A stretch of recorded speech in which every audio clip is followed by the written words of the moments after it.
No, in Soviet Russia, buttons hit you. Greetings and welcome. Everything hits me. Children of Rath. We're season 3. We're back. Hello. We're not in Pog form this time. We got rid of the Pogs. I'm in top. Finally. Oh my god. Fuck Pogs. Yeah. It Now, took like 20 years. now we've gone forward in time, and we are in fidget spinner form. Woo! Oh fuck! I can go get my fidget spinner. I don't know. I don't know where mine is. There's one in the house here somewhere. I think it's my niece's, but yeah. But now we've evolved into the next level of fad. I'm sorry, I'm firmly stuck in the 80s. I am in pet rock form. Ah. I'm in the 90s with Actually, no, you know what? I'll slightly update myself. I'll be USB pet rock. I was gonna say Chia Pet, but that was the upgrade from Pet Rock was Chia Pet. No, USB pet rock. That's I think that's the new version. the upgrade was Tamagotchi. That's true. Tamagotchi. Yeah, That's Tamagotchi. But not. Verb. But I'm saying modern. Or You have Digimon. the USB pet Like rock. original Digital Digimon. monsters. That was like Digimon are into the the champions. Champions. I actually like Digimon better than Pokemon. I don't know anything about Digimon. They're different. It's great. I I love know them. It's Digimon so was dumb. fun. I played Monster Rancher mostly. Yeah. Ah, fuck, Monster Rancher. I would just say, Digimon and Pokemon not really comparable. No, they're very different. Yeah, but Like- they compare them a lot because they were, Because But they're they both. both monsters. end in Mon. yeah, because they're both monsters technically, and that's why it's Japanese. I'd rather have a digital monster than a pocket monster. You see, the thing was Digimon was not created to compete with Pokemon, it's created to compete with Tamagotchi. Yep. Which most people don't realize. Yes. Digimon is unfortunately extra horny. Like Pokemon has become horny, but that took time and the internet. Pokemon it's like half of all Pokemon are someone's persona. Anyway, take a look at this cool rock. It's a frog. That's a pretty cool rock. It's a frog. Nice. I could go get my I have a actual. pair of cupcakes. I could get my. No, I have. I could get my Bolay. That's what I have a bottle of acetone isopropyl alcohol. I have some sinus and congestion pills. I have wanted. Faberglu. I want to take I and have migraine medicine. get some fake fur and put it over my Bolay so I can have a woolly Bolay. This is a great start to the season. No. This is exactly an how it should appropriate This is start to the season. Very on brand. We've gone on this like weird. This is the pre-show tangents we go on in the first place. Like Now this you- is. We just the only difference between what was happening 10 minutes ago and now is we pressed play. Yeah. Much.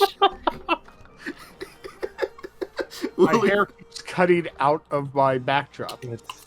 Your hair is fading in and out of reality. Yeah, your face is all that remains. Sometimes you like fade in Your and out of backdrop reality. is trying to give you a haircut.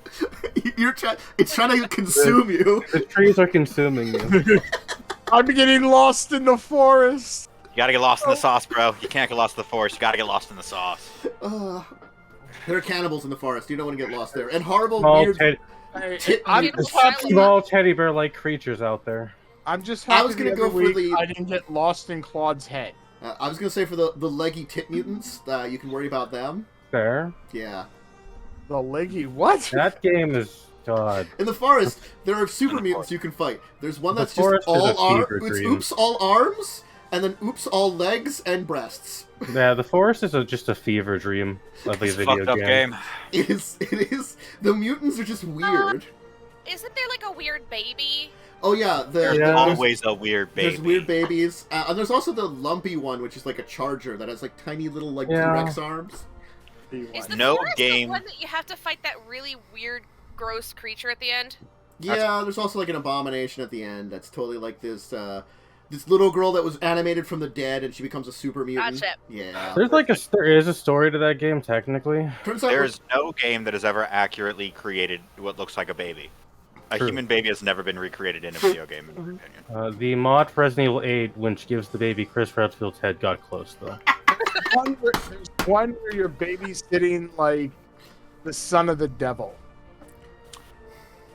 I don't know what you're. No. I know there's a game series where you play this. Like basically, it's what is it? Lucian.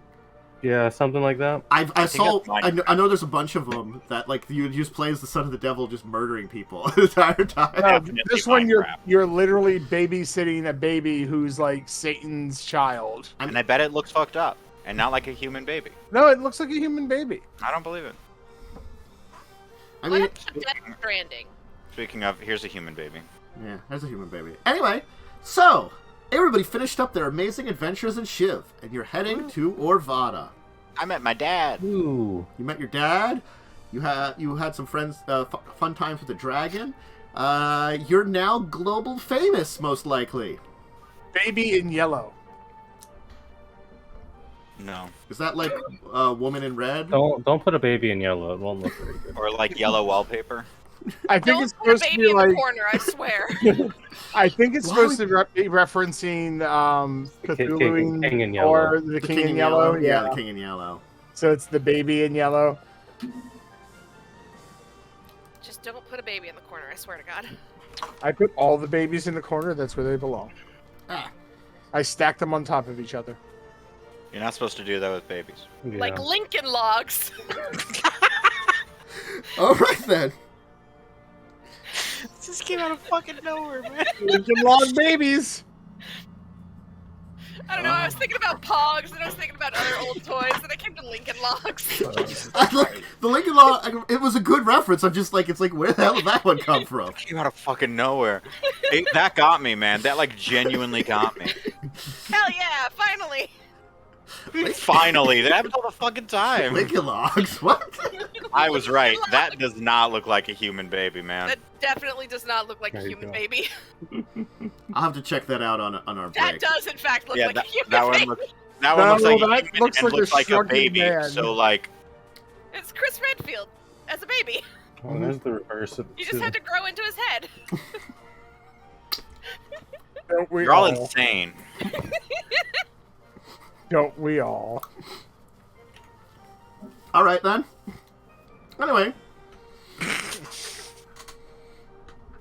you arrive once again in Orvada. It's been a while since you've been here.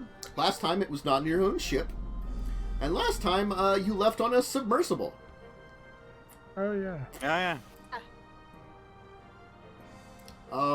As usual, the port of Orvada is busy. It's a capital of a merchant nation. It certainly reflects that with dozens upon dozens of ships coming in and out of the harbor. It takes you actually a little while, as it did for your original ship you came in on, to find a place to a docking area. You kind of have to wait for some of the ships that are there for quick business or are beginning to leave to actually depart, and then kind of almost wait in line. There are certainly places for more long-term ships to berth, but with a lot of the cargo moving in and out, and it seems like it's a particular busy day at the port. It doesn't take you particularly too long, maybe a few hours, before you are in port. The city certainly feels as it did the last time you were here. Busy, bustling, and it does have an age to it. The city certainly does. Orvada is, as with many of the major nations, older nation, and has survived a lot of stuff. So, Cole, you're leading the way here. I am leading the way. You The are. first time I've ever been allowed to lead these people. I mean, they Look, technically It's only gonna go for so long before we find like something shiny and get distracted. True. Oh yeah. Probably some coins on the ground somewhere. So it doesn't even have to be shiny. How many coins? At I'll least- add them to my at inventory least- right at fucking least One now. Nice. copper piece. One 69? copper. Oh shit. That's a lot of coins. 69 copper pieces. Okay, it's in my inventory. Damn. That's a lot of Could have coins. been glued to the floor. I melt them. No, able it's to pick just them copper up. pieces that like make the shape of 69. I don't know how many copper pieces I- that is. It's 69 because that's how many I added in my inventory. Nice. Yeah, so I am gonna walk off the ship. Okay. Just off the ship, not onto the dock, just off the ship. Technically, I can float off of the ship, Yeah. but I won't do that. I'll use I the will gangplank. follow. I'll use the gangplank like a normal person. Yeah, I'll drown if I get into the water. So No, you won't. You got the cape of the. Yeah, you have the cloak of the manta ray. Yeah. I'll still somehow drown. I gave you that goddamn cloak, The so you cloak wouldn't gets do stuck. it. No, the cloak gets like caught on a piece of wood as she falls into Oh, the water. No. And she'd still be able to breathe. She'd just be stuck. No, and like pulls off of her, and then she ends up just in the water without it. And then I don't think that's how those work. Where are you off to? What's your first stop? First stop, I'm gonna go to my company and drop off the business deal I made Okay. with some goblins, some very eccentric goblins. Mm-hmm. I'm gonna go to my house. Well, as you stop off at your business, they will be surprised to see you. It's been a while. They weren't actually expecting you. They were like, we weren't expecting you, sir. Do you need to see Jasper at all? It couldn't hurt to see him. We'll be meeting with him later today, but you know, some time to catch up would be nice. Mm-hmm. All right. You can head into Jasper's office. He seems to be kind of at the desk working on what appears to be a pretty big stack of paperwork, doing some things, with a number of individuals in the office kind of standing around waiting for their turn to perhaps address him, speak to him about various things. Okay. I will wait and not interrupt his business, because this is my company. If he fucks up, I lose money. Mm-hmm. So I'll wait for all of this to go on, or until he notices a 20-year younger version of his father. It'll be a little bit, and then he'll like seemingly like take he'll be like, you as he kind of like picks up a bunch of the paperwork, kind of moves away from his desk and just shoves it in your arms. He's like, come on, hurry up. He's doing this to me? Yeah. Oh, this boy's gonna get sassed. Oh, this boy's gonna get sassed. I don't know what kind of mess you think you left me in. It's not really respectful. You know, I thought I taught you a little more manners before I left. About how to run the company properly. As he's like not paying attention as much about it. Manners are one thing. Not leaving the company in a situation that requires me to basically manage everything down to the most exact financial numbers is another thing.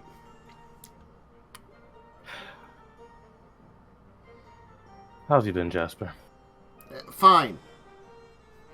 Busy. Understandable. There's been some unusual things going on, and stuff with the company. It's been chaotic. Sorry. I understand. Believe me, I've had a share of very strange events, and I will gesture to the three behind me. Yeah, made new friends. He hasn't noticed anything at this point in time. He's very obviously, like, barely acknowledged that you were there. Well, I've got one more thing for you. It's important. I'll put the proposal from the trade deal on his desk. Some more business in Shiv. He'll take like a look at it. Take a look at his pile. Just kind of like collate like about halfway through and shove it in there. That's where I'd put it, yeah. Taught you well.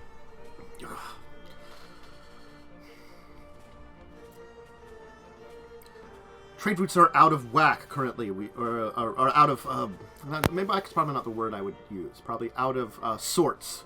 Some kind of horrible dragon monster appeared in the oceans around Yavamea Trade has been disrupted in that entire region. I may have heard about that. Not only that, there seems to be a resurgence of a group within the Cabal, which has been tightening things around Urborg. Now that's one I haven't heard about. I've had to make sure to find new trade routes, move things around, change schedules completely. It's been chaotic the last few weeks. Hey Cole, when you said that, you heard Claude's voice in your head go, "Or been part of it." Okay, fair enough. Well, I will be in town for probably a few days. I have business. Why don't you stop over at the old family home when you've got time? You could catch up properly. Time, yes. I'll kind of put my hand on his shoulder. Time, don't make the mistakes I did. He'll take a sip of some probably tea he's got and be like, I'll make some time.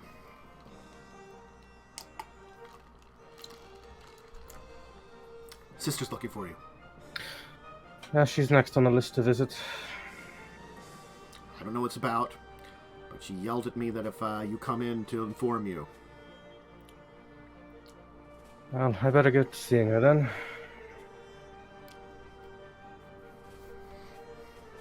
I will give the son a hug and then leave.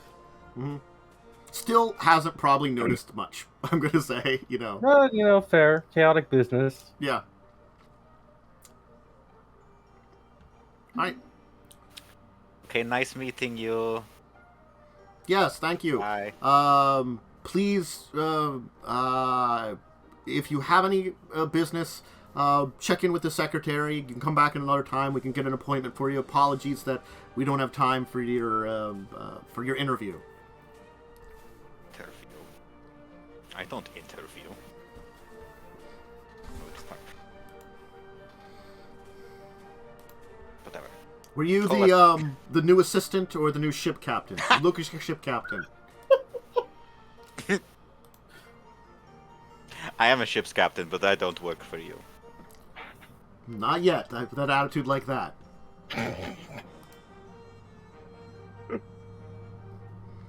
Cool. Yes. He's rude. He's stressed.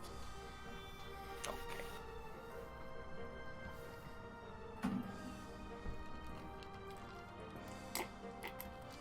All right. Where to now? I guess to see my daughter, since she probably is would be mad if I didn't go, and I don't want to fucking make a witch mad. Yes, she'd be at the Academy campus on Orvada, of course, which the others have been to.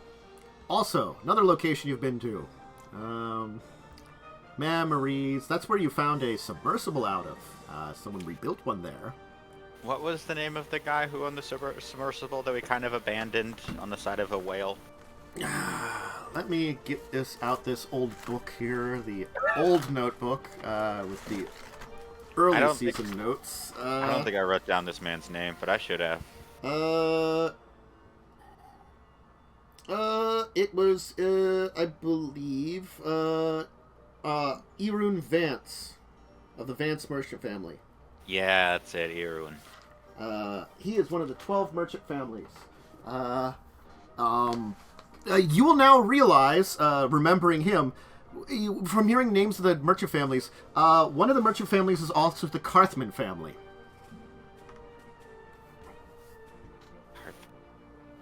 Oh. One day you'll say, I assume my character's last name correctly. Cartham?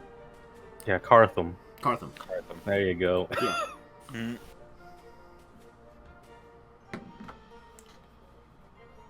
Close enough. Huh. Makes sense. Yep. Mhm. Yep. Anyway, you can head to Talaria Orvadan campus, which, as we kind of had to put it there, it is probably the most straightforward campus out of all of the ones you've visited. You visited one under the ocean, which was weird. The main one is just, like, tropical island, but also, like, eccentric. This is just like a normal college campus, almost, you know?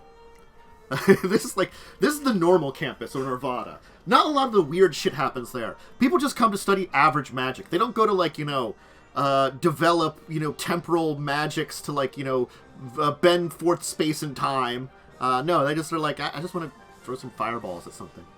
What fun's that? Throwing fireballs can be very fun. Yeah, is- throwing fireball. You're talking to two people who love throwing fireballs. It is- I'm talking to Just two normal pyromaniacs who have burnt down villages before. Oh God, yeah. I meant just normal magic. Studying just normal magic. Mm-hmm. Nah, let's just do fireballs.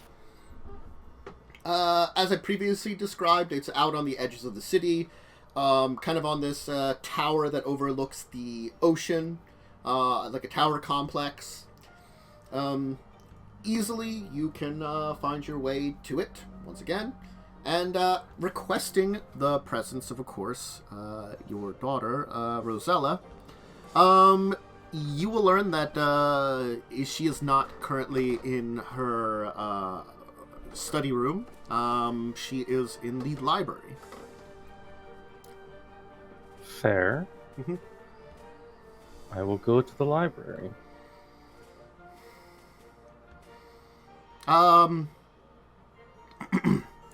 You will, of course, see your daughter is, in fact, in front of a stack of, like, 4 stacks of books as she's quickly, seemingly referencing through them and looking through them.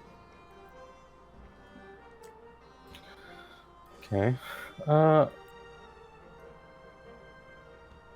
I'll just, like, go and, like, take a seat next to her. Okay. Keeping busy. Ah, excellent! You're here! Great! I was wondering when you'd be here. Okay, so, I have 100 questions to ask you. I've received words from the main campus about some of the misadventures you've been into, as they've been referenced about it. How close were you to the creature when it was reanimated? And, how much approximate mana do you think it would have drawn in? Enough to equivalent to a whole ley line or a whole geographical region? And also, about how much energy do you think would be required to tear space-time the way that it did? Also, you were gotten a lot younger, too, which is unusual. And also, do you have interesting new powers or something, rather? And also, look, can I take a sample of your blood? Later on that last one. I As give for the you a first sample. question, I was inside of it. As soon as you say that, she's, like, looking through, like, the stacks of books and, like, pulls one out and starts, like, paging through it and stuff like that. Interesting. Okay. Okay, great. Okay. As for how much mana, I have no idea.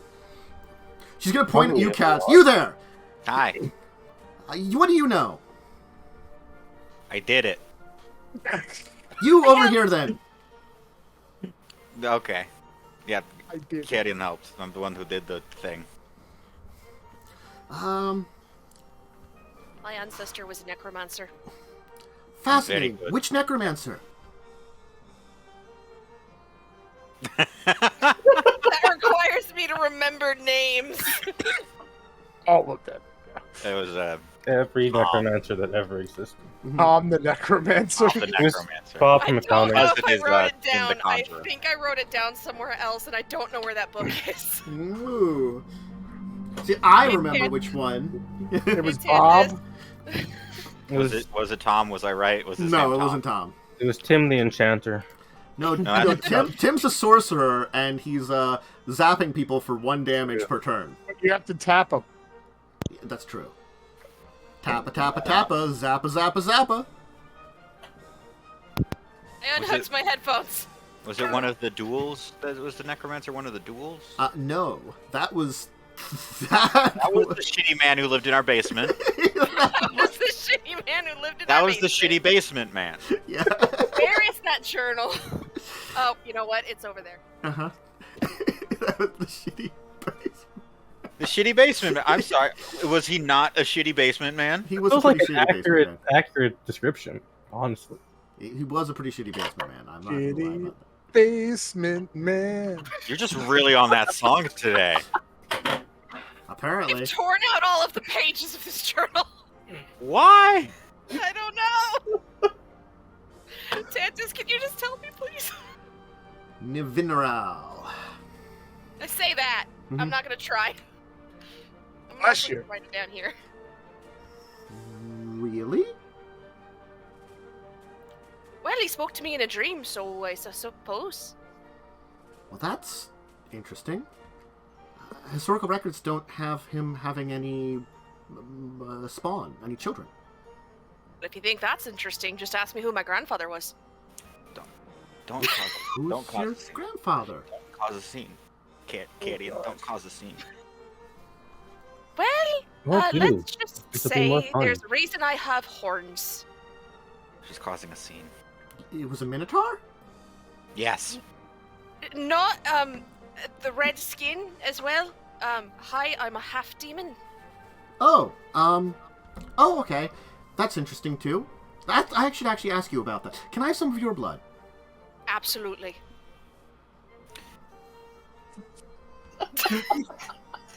Carries a sip. Bites into her wrist. Ah, here you go. Have you, ever tapped into a, black mana ley line, or dealt directly with a regional swamp area and seen what effect it would have on your biological makeup as demonic entity? She created one once. Yeah, I did in that's fact create one on interesting. accident Okay. when I turned into a mega demon. Not on Mega purpose. Demon? That's what I call it. I'm pretty sure there's a more scientific thing for it, but I'm not scientific. I'm a Being librarian. a full demon, basically. Oh, okay, alright. Interesting. I was very big. We've done a lot of things.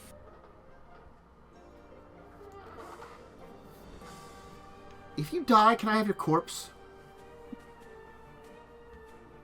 No. I am so glad that you said if you die. Is when more appropriate? No, no, if is more appropriate. Yes, mostly because I don't want anyone resurrecting me. I was just gonna destroy it. You can destroy it after she messes with it. Fine. Well, it would be interesting to dissect it to see how your organs and biological systems have been affected by your transformation or biology as a creature that is both mortal and seemingly immortal.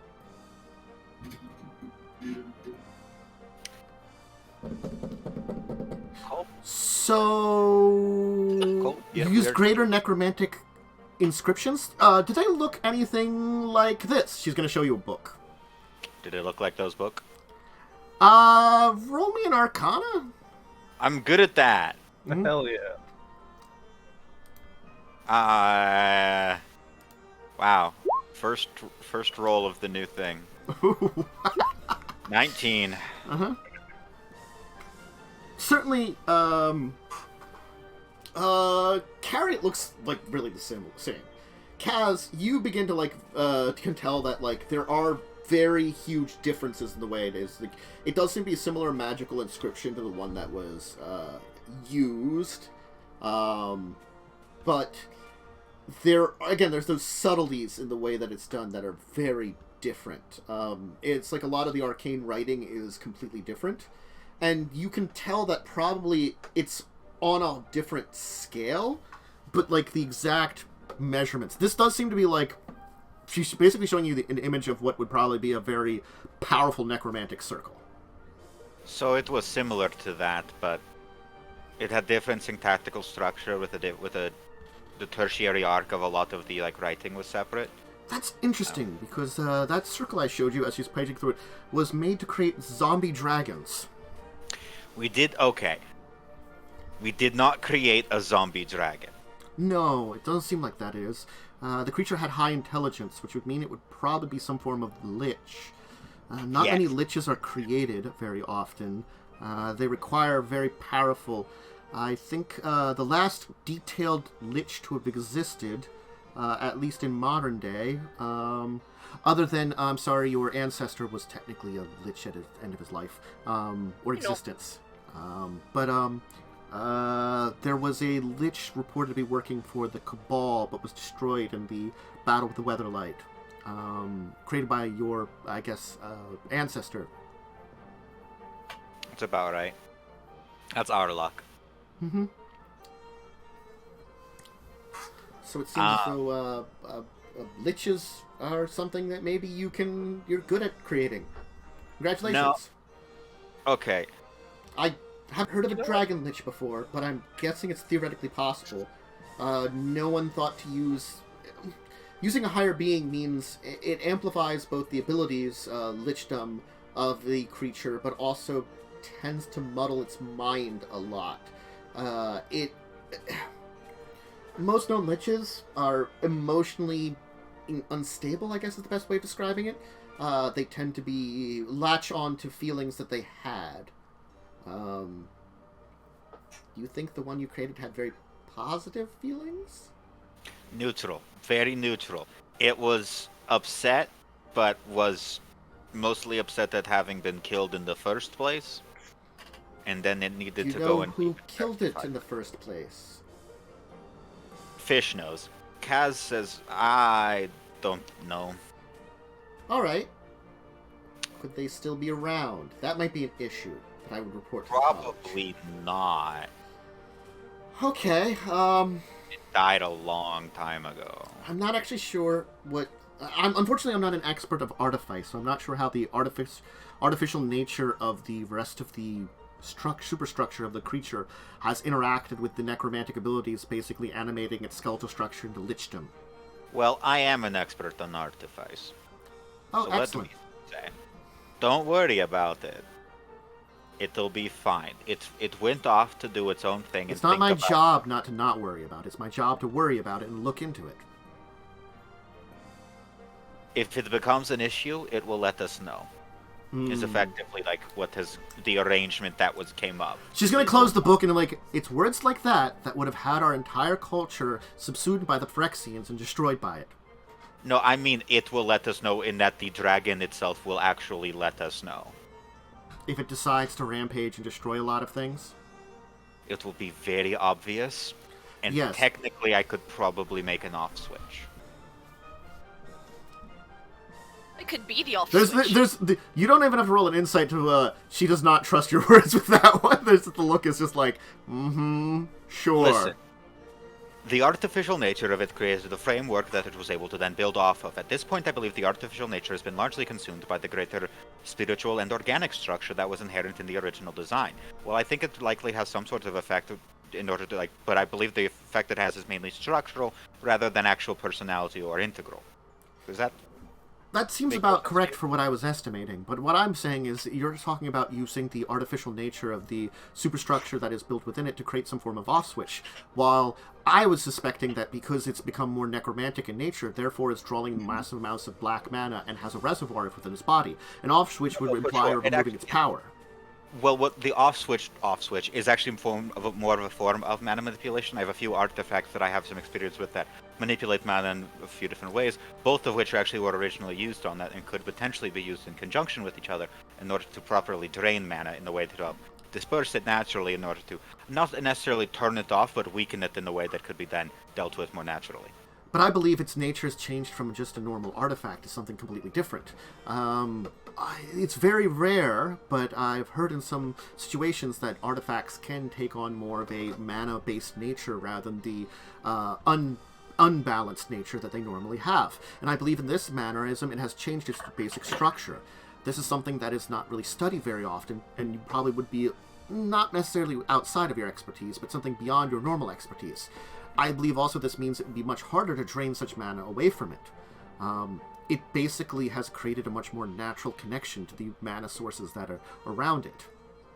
Granted, now it is in an area that is known for having very little mana, the northern reaches, as far as we know, but that doesn't mean it can't find sources of it, and there are ley lines that have known to be traveled up there. It's just oftentimes they are sparse and not as webbed as they are in the lower areas here. Granted, if we would confront it up there, that would mean you'd have a much higher chance of using your concept to possibly work. I'm worried that if it would come up to a place, I don't know, like Urborg or some of the other areas that have very powerful amounts of black mana to their nature, there would be no stopping it, because it would just, the energy you would drain from it, it would just get back from the landscape around it. It should be noted, however, that while black is one of the integral parts of mana, it is not the only central aspect of mana that was necessary for the creation of this thing. While it is possible that black is one of the ones needed, I believe for it to actually gain an unstable amount of power, it would need to seek out the other sources of mana as well, which would then mean that it would risk unbalancing itself by absorbing too much of just any one single type. That's true if it has a more mana nature to it, but that's an interesting integral part. The necromantic origin of it would be definitely black mana related. Are you saying that's because of the dragon nature of it? No, it's because it had Phyrexian oil built inside of it. Now, the Phyrexian oil had been deactivated prior to the reanimation. However, that amount of black mana was still present in the environment around it. So while it took us a while it took us a little while to actually properly insert the mana due to he's just going to pull out the Gilded Lotus. Mm-hmm. This artifact was able to generate amounts of mana and was overpowered during the reanimation process in order to properly insert the correct amount of mana, rather than drawing it directly from the environment, other than the ones that it had already drawn into to the nature of its artificial, the dragon engine was built to absorb mana from the environment around it. I was able to then manipulate the mana that it had absorbed, convert some of it, and implant the ones that were needed. So what you're saying is we might be able to use the fact that it still is artifice in nature and requires more mana because of its evolution from what it was before. It is a combination of everything it was, drawing in all the various manas, and probably, I would assume, the spiritual aspect of the dragon, as there have been known intelligent dragon zombies that have rudimentary intelligence, I should say, that are elemented to the manner of the element that is directly involved with the original dragon. Most dragons are red mana based, so black and red seems to be the elements that imply into them, using darkness and fire almost in a strange way. Green mana, however, was also an integral one. Now, it's important to treat it not as just one thing, but because it is, in fact, a hybridization of multiple different aspects, both spiritual, organic, and artificial.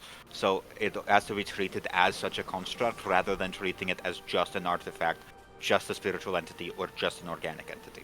Which manas do you think they would have in it? What are the full list of them? Oh, fuck. I don't remember. Kaz would remember, because Kaz is smarter than I am. Was it green, red, black? I believe that is correct. Let me check Piru. I almost want to say white was in there, but I don't think There might have been white. There might have been a little bit of white. But I think it was green, red, black. Piru the Volatile. Let me check your card just briefly.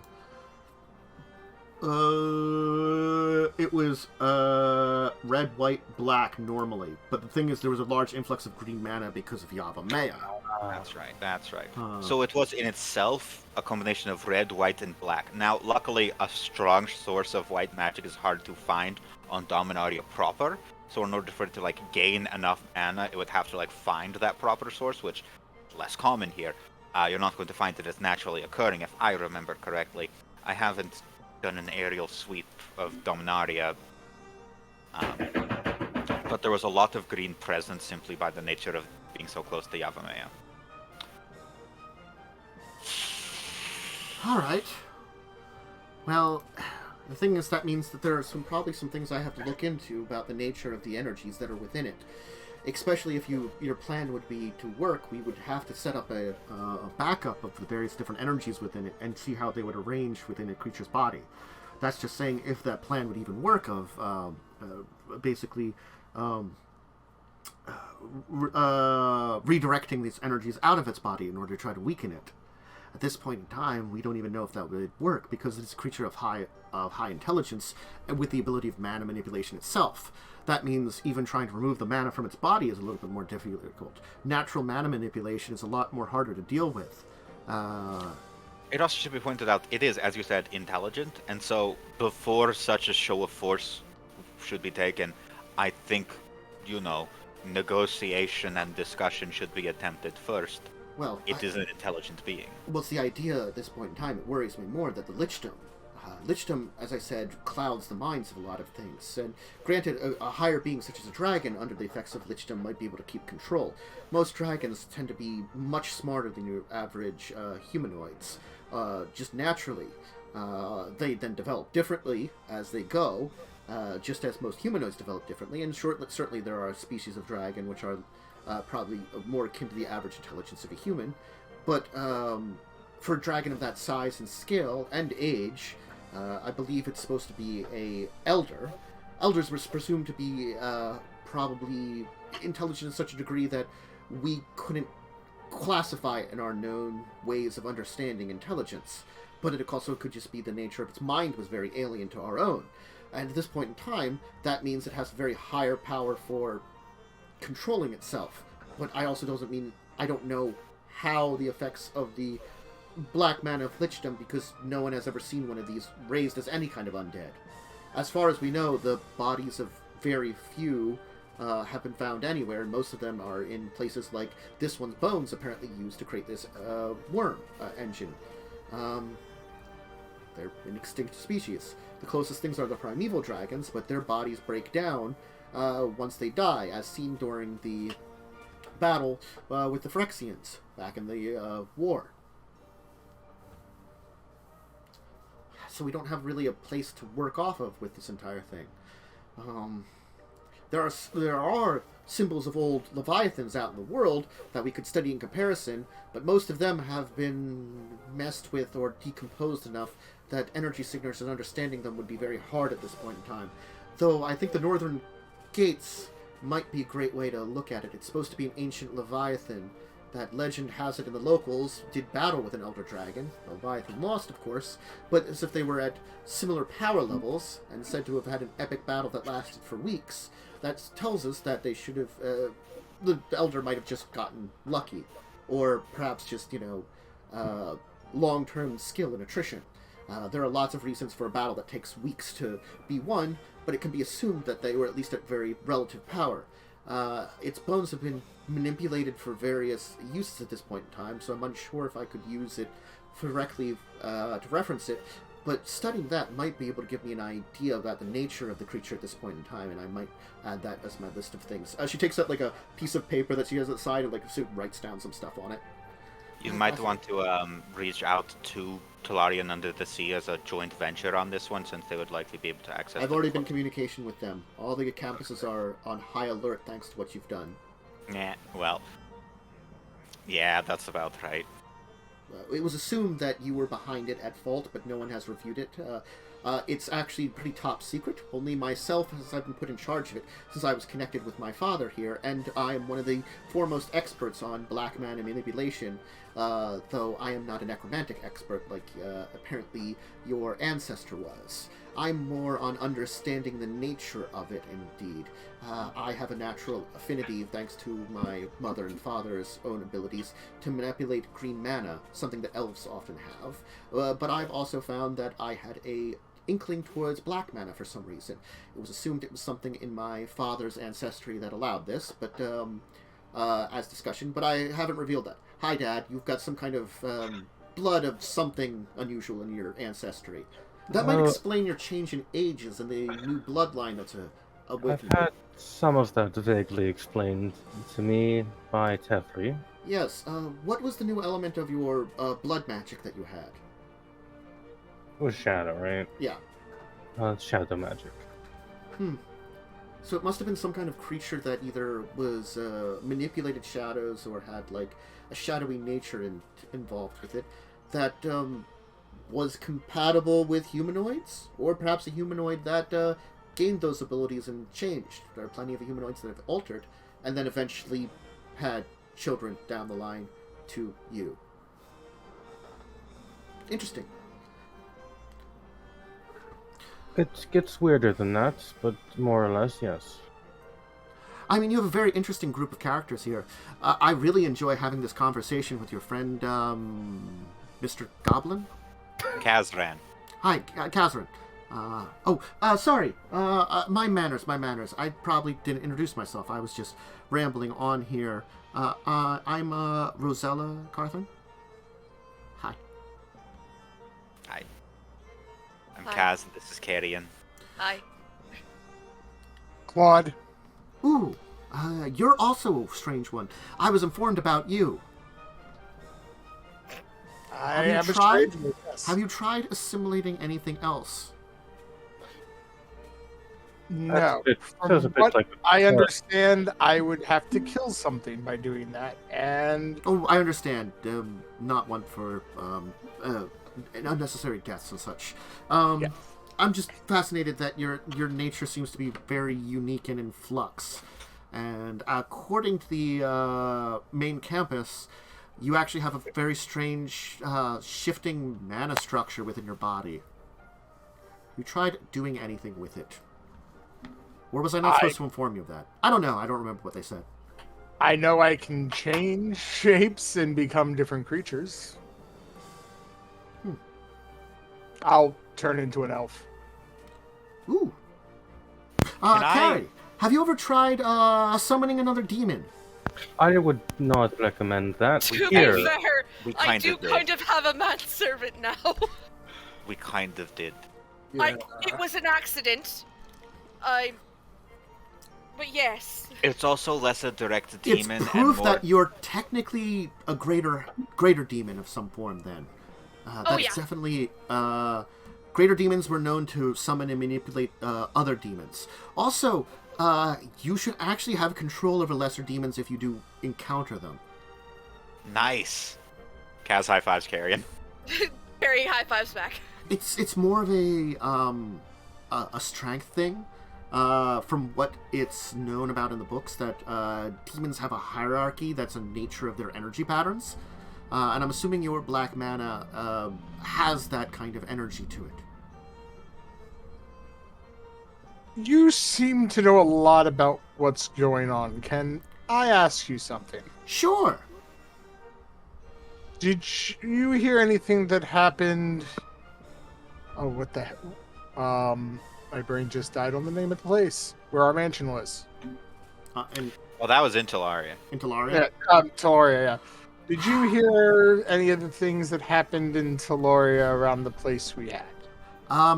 Look, I'm going to be very honest with all of you. I have a general idea of everything. It was just sort of like I was given a whole lot of information. Just because of my expertise and the nature of what happened, I was put in charge of researching it, and because of my father's involvement. But most of this tends to be very top secret to a degree within Talaria.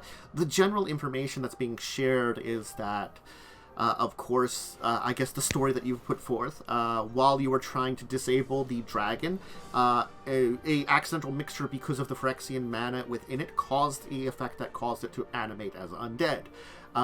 It's referred to as accidental and based on the Phyrexian oil in the body, not your presence. People could blame you, but Don't tell anyone I did it. Please don't tell anyone I did it. Please don't tell the anyone. Academy has currently no plans of saying anything of the such. Though, because of previous records and previous experience, we did assume you folks basically lit the match. So to speak. Tell people I did it. from what No. I've heard, that's a safe assumption. I'm more concerned about something They're specific infamous. that happened at our mansion. Have you heard anything around Yeah. that? About our home in Talaria. What do you want to know? I haven't heard any new updates, as far as I know. But again, like, I don't know how long you've been gone, so... Did you hear anything about a witch? Oh yeah. Oh yeah, that's right. That bitch. I forgot about that. She gave me the thing. Actually, in both of your heads, separately, you're going to hear, we actually need to talk about her. There's- Oh no. I did find some information out when researching it. Though the creature seems to be extraplanar in nature, which I don't know the exact dynamics of it, but it said that because Joyra knew about some of these things, so I have a basic idea of it. That you have effectively a planar gate that might work like differently. I remember that the Phyrexians came from another plane, and the Weatherlight used to be able to travel between planes. So Joyra was called in with her Weatherlight clue to be expertise on other planes with you guys, right? Yes. Yeah. Excellent. Yes. And that you seemingly had some kind of unusual half gate. It was given me the description of, and apparently this creature was drawn from it, and it was some kind of witch or something. I suspect it's some kind of fey creature. Yes, like a fey hag. Correct. Has there been any update on where she might be? Unfortunately, no. Look, there's some suspicion from some words that it could be up in Stahan, as far as I know. There's rumors of a strange creature up there causing some issues with some of the colonies up towards Sahan. But since that area is pretty rugged and not a lot of folks actually live up there, it's been just rumors, and it could just be a creature that's native to the area that we haven't heard about before, honestly. Understood. That place is a very savage place in comparison to a lot of areas, and it doesn't have the same kind of settlements. Pardon me for one moment. Guys, while we're here, we might want to see if we can have a meeting with the dean, see if they know anything more here. And I have to catch you up on some stuff. I know what plane that creature came from. Is it good or bad? The plane's neither, but we can't allow her to return. I don't know how she could Oh, she can repulse, can't she? And we don't know how powerful she is at the moment. I never liked her anyway. I just realized that I should stop offering witches my blood. Yes! Yes! Yes! You should stop offering anything your blood. As someone whose blood is currently owned by somebody else, Claude, stop giving people your blood. Okay, but here's the thing. I do want to give her my blood.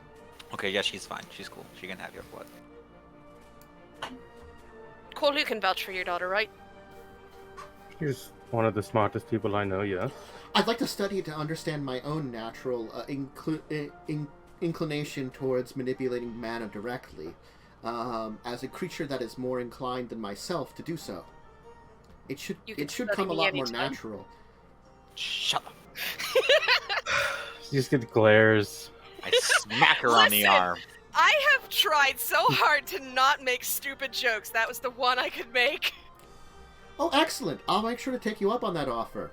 I would like to get a full body measurements of you at some point in time, and perhaps to take some tissue samples too. Carrion.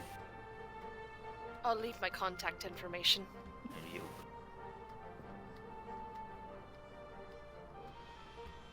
Can you acquire your more demonic form? Or is it something that's accidental? You know it's what? not something we do. We don't want that to happen. Because I don't have that much control over it. Last time I think I tried to kill everyone. It's very hard to study demons, and they are an excellent source of understanding the nature of black mana because of their direct connection with it. Apparently some of the more negative aspects of black mana they kind of take on, though black mana actually does have some very interesting things. When it mixes with green mana, it actually creates some very interesting results which not many people know about. It's almost kind of like the cycle of life and death. It is decay itself, which is actually quite useful and can actually result in a greater growth of green mana in an area afterwards. Which is quite fascinating, as normally the two manas seemingly are very opposite and don't have direct interactions. But it turns out, in areas where the interaction is almost naturally forced, it creates a more powerful effect than you'd think about. It's Cycle of life and death. exactly. It's theorized that each mana has very easy connections with other ones and more natural connections with almost sister manas. But the opposing ones on the energy wheel, if you could almost call it, are still also have very interesting interactions that result in effects that are more. I guess the words you would say for it is controlled, and it'd be interesting to see, especially because of your nature as being more of a mortal. Your direct connections might be slightly different than that of, let's say, an average demon. Lesser demons they're not easy to dissect. How many lesser demons have you dissected? I've tried to do it twice. They tend to cease to exist in a way. Turns out, because of their nature and being kind of almost extra planar, they tend to bubble pop and ooze into this like mess of black mana and slime. Gross. Well, this seems to be the lesser ones. From what I've heard, the greater ones just kind of disintegrate.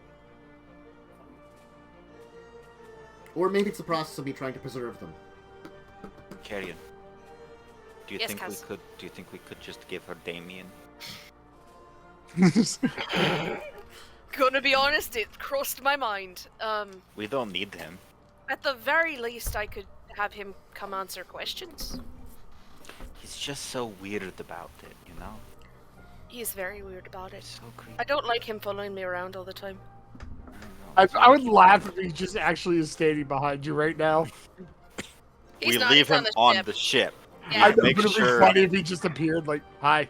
We make sure that How are you? Alatar doesn't let him leave. Would it help if I had... I'm pretty sure he's a lesser demon. Come and talk to you? He's more of an interplanar entity.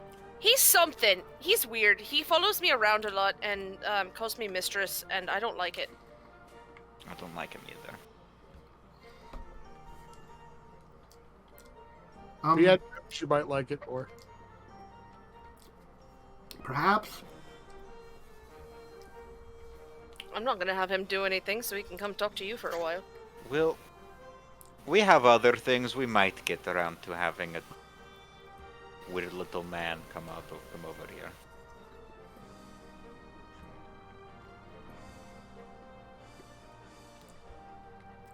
You will hear a voice in your mind. You need only call me, mistress. Oh yeah. You want to Don't. meet him now? No, I feel like you shouldn't do that here. I'm too sober. He's just creepy. He is very creepy.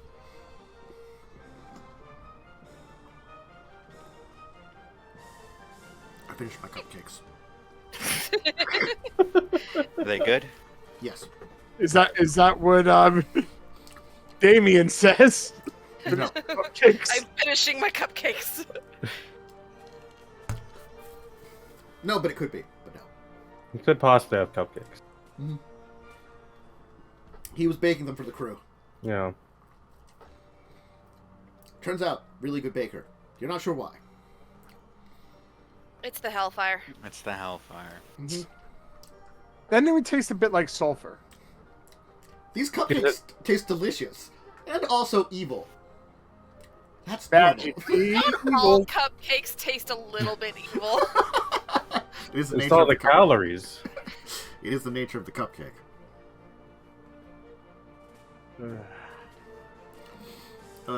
Okay. Before we move on to our next area, now that I'm thinking of it, we should have a small chat somewhere private. Oh, yes. You probably have some business to take care of. You'll have to make sure to communicate with me more and give me some more information before you leave, though. I have to be honest, there's a few more questions I probably want to ask you, but I want to make sure to cross-reference the information I have here. I have been working for the last few weeks on trying to figure out what's really going on, and you folks have certainly created an interesting situation. That's our job. Well, why don't you take a little bit of a break? I will be meeting with your mother. Jasper I've told to come, but, he's always busy and stressed. When is he not busy and stressed? Why don't you come along? Fine. I'll come along too. I can interrupt myself. Don't work yourself to death. Well, I mean, I'm working myself to death because of you lot. I guess more them than you, though. It wasn't on purpose.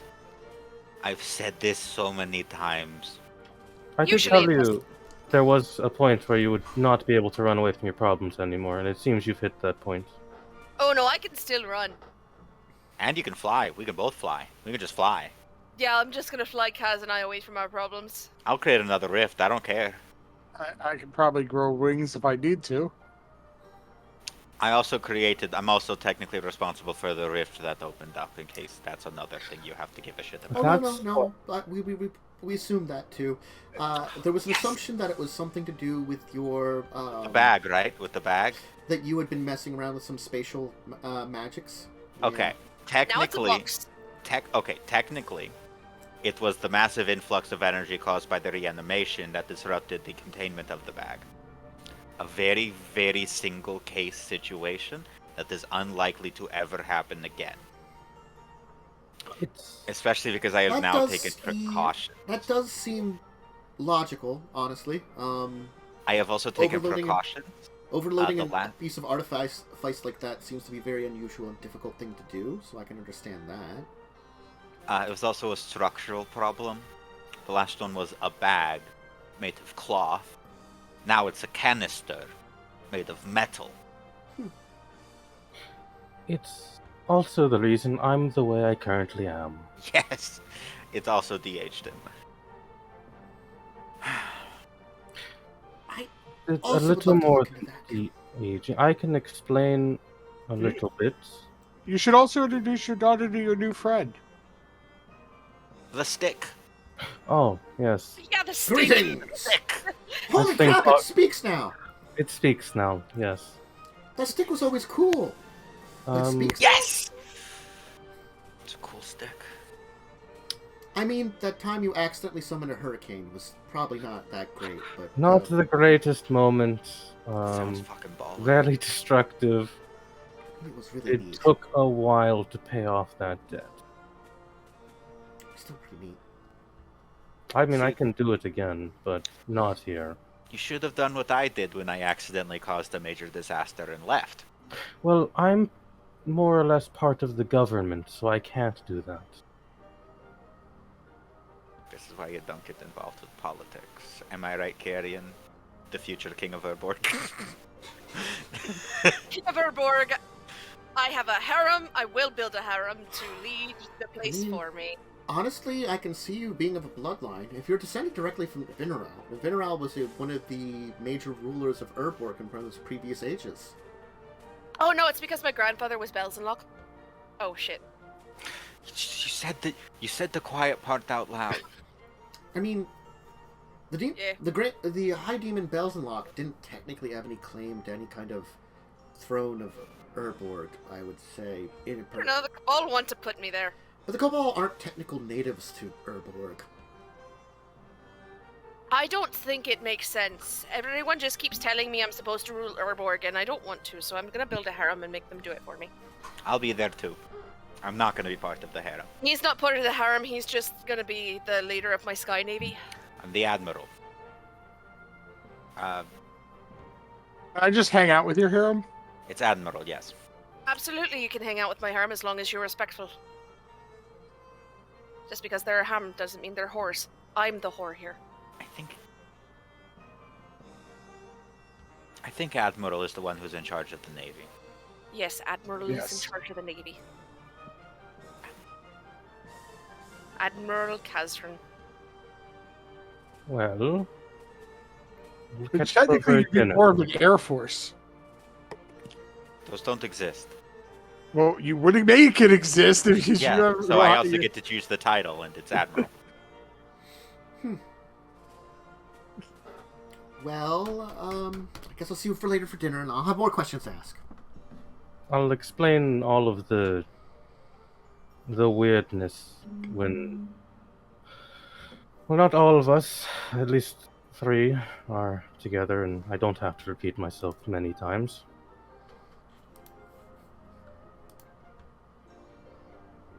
Okay.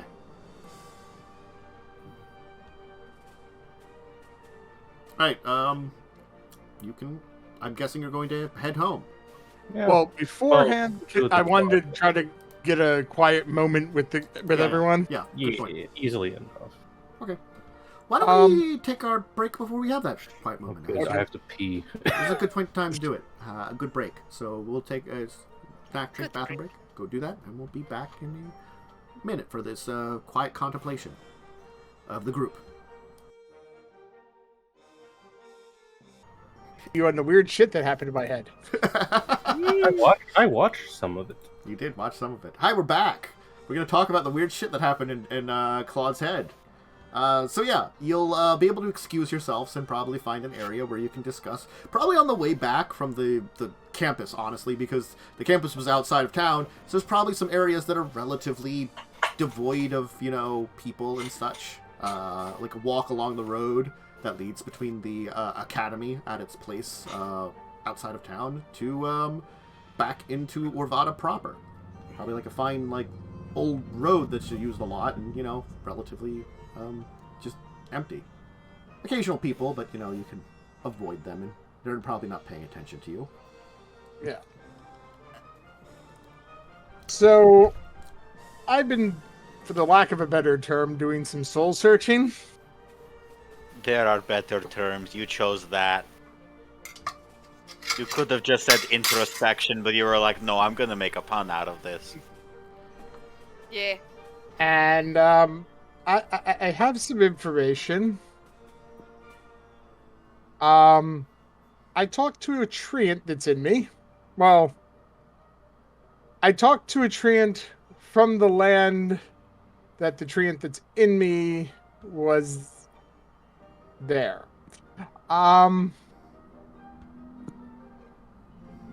Apparently the witch is from this realm. And there was a weird curse of night and day that at the night everything in the turn dark and twisted, and during the day everything was good, but they forgot what happened at night. And she apparently kind of was in collusion with the power that had cursed the land. You could probably refer to it as an archfey. Yeah, the archfey that cursed the land. And if she ever goes back there, the plane is pretty much doomed. So what? We just have to kill her? Probably going to be the easiest thing. All right. Because we can't risk her going back. And she's already living in a tortured existence, it seems. No, look, I've been down. You don't have to convince me. I've been down to kill her for a while. But yeah, we need to track her down before she does find a way. Because God knows if a whole plane of existence gets screwed up, if that could have ramifications here as well. Cool. For context, we bought a shitty house. We told you about the shitty house. There was a witch in it, and then she broke free after fucking us over. Okay. Gave her my blood. I would think that... I also gave her my blood, but then she just gave the blood that I gave her to Claud. Right. Right here. Fair enough. Showing it off. If I drink it, I get his intelligence. That sounds very interesting. For a while. That's not a great description. It's technically when you drink it, you merge minds for a while. Yeah, well... You can't handle my intelligence. That would I'll give you a migraine. It would be interesting to witness that. That's emergency use only. Fair. But, so that was one of the things. Also, I will need your help at some point, Kaz. Probably once things have settled. I need to find a way to travel. Travel where? To a couple different planes. Oh, I was planning on figuring that out anyway. Because I kind of made some promises. Why?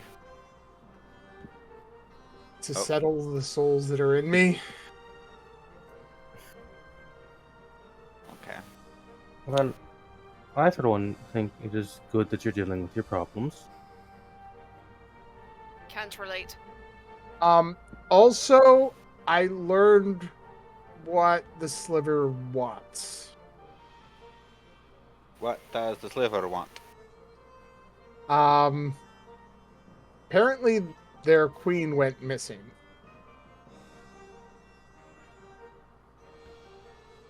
And the hive has been in chaos and weird things have happened to the slivers that have been born since. Weird mutations. Okay. I understand why we have to deal with the witch, and I'm cool with that. Why is the sliver thing our problem? That's what they have. That's the reason why he's working with them. Oh, so if we solve that, then he stops might, working with them. Yeah, he probably would bow out. How do we get the new queen? There is a queen that he just is unable to reach. Okay, well, I'm very short, so I'm not good at reaching things. Not literally reach. I know, it was a joke.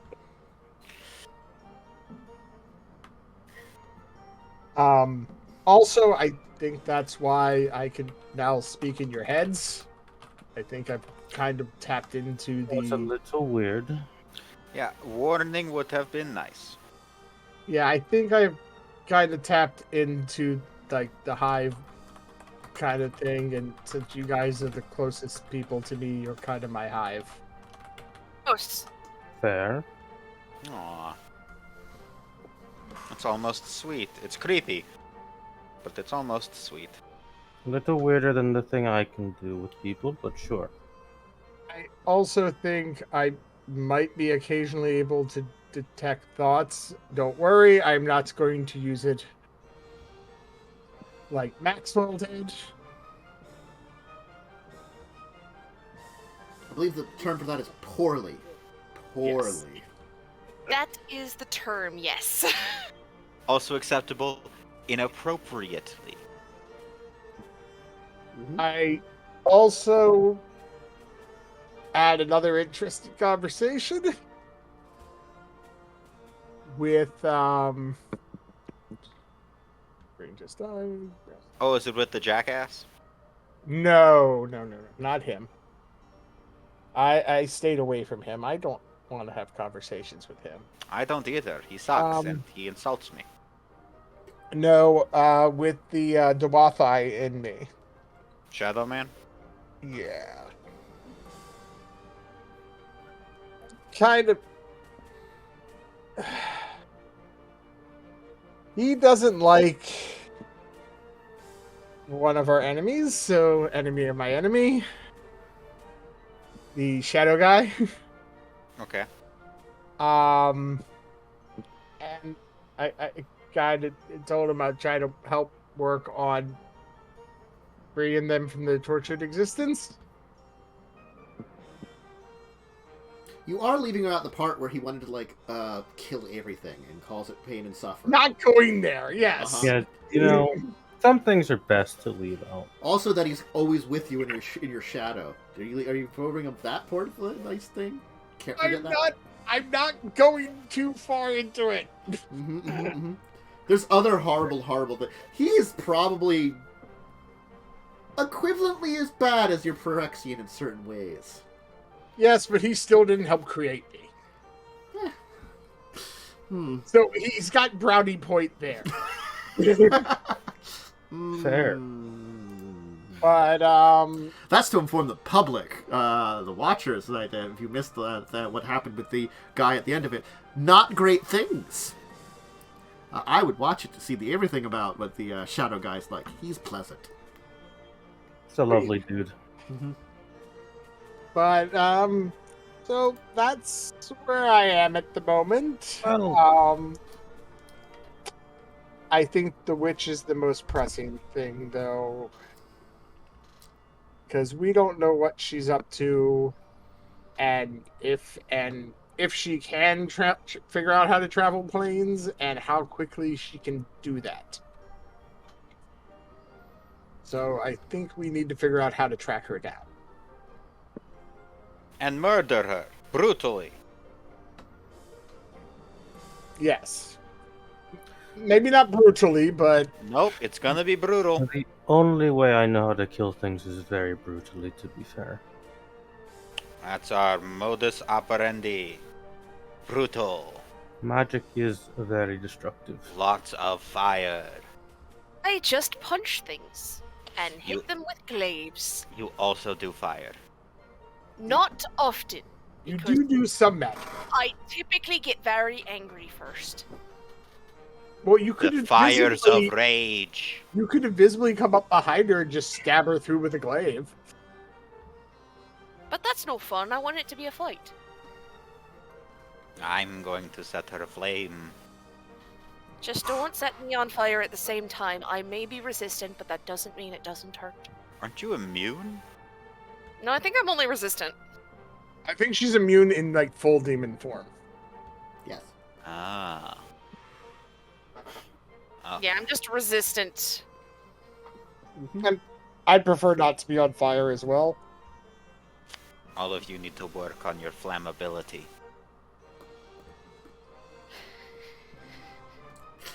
That's a statement. You have to work on your flammability. Well, you're not immune to fire. You're not even resistant to fire. No, I'm not. But I'm not a little bitch about it. Oh, look at me. I'm not fully immune to fire. I'm gonna complain about my friend who likes to set fires. That's you. I will punch you into the ground. I just said don't set me on fire. I don't care if you use fire. And I can't promise that I won't set you on fire. Well, If if I'm accidentally set on fire, I won't be that mad. It won't be the first time. Thank you. Again, I'm not going to be mad. I'm just asking you to try and not do it. Yeah. We'll see. I helped set an entire village on fire once. I know fire. I also did that. Granted, I I was also know mostly fire. in a prison cell at the time, but that's beside the point. Never set any living thing on fire, I don't believe. I've Don't believe it. electrocuted people to death plenty of times. I think I've set myself on fire more than I've set anyone else on fire. I just shoot horrible things out of my body. I can't be convicted of arson. Legally. I mean, technically, I think you can. Don't think that's how that works. I think if your sister had her way, you would be.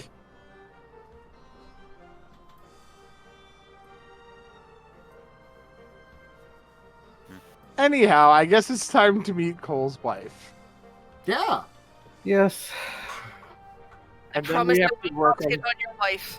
We'll head Just to your the daughter. Cartham estate. Of course, it's like the thing about Orvada is like certainly it is a wealthy place in merchants, but no one really like. It's not like extreme displays of wealth. You know, it's the manor houses are manor houses. They're probably family run more than anything, passed down through the major families. And of course, the Cartham estate is no different. A manor house passed down from time immemorium of the family. And it's in the main city district, in one of the probably better districts of the city. It's a busy kind of area that the townhouse is kind of in the middle of.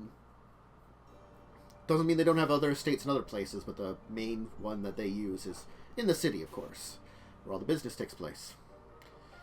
So, you'll be greeted by a servant at the door. Ah, Master Cole, how good it is to see you back again. It's good to be back. Shall I inform the mistress that you've returned? Yes, please. Excellent. She's currently dealing with her plants in the backyard.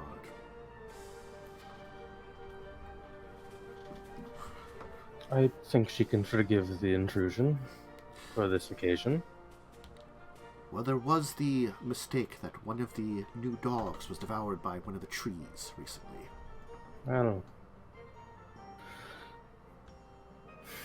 Unfortunately, accidents happen.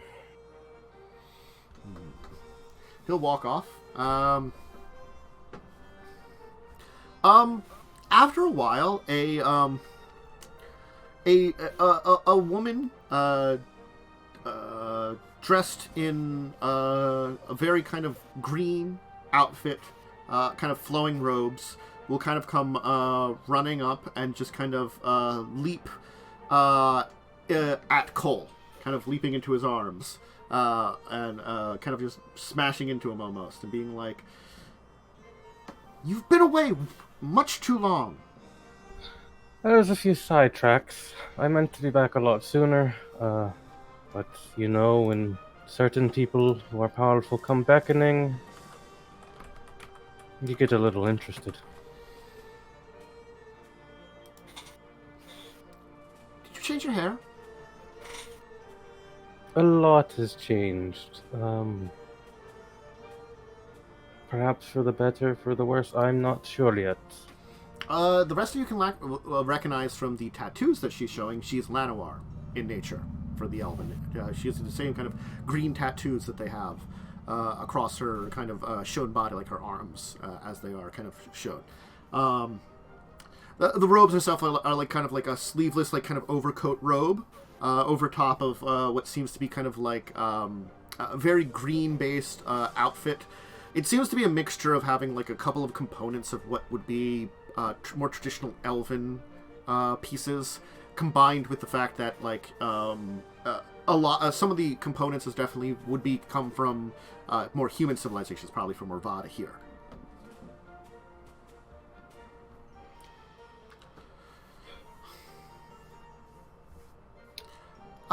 Who are your workers?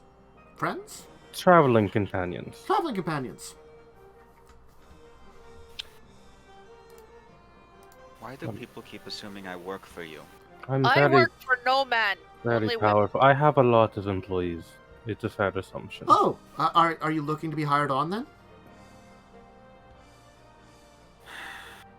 No, Oh, okay. But we're just friends. well, she informed me that she was hiring on for women. So I'm just curious. I don't need to hire you on. Just a It was a gay curiosity. thing. No, it's not a job thing. It's a gay thing. Don't worry about it. I'm glad you're happy. What I've been dealing with for a little bit. I live to cause problems. Oh. Anyways, How long are you home for? a few days at least. That's enough time.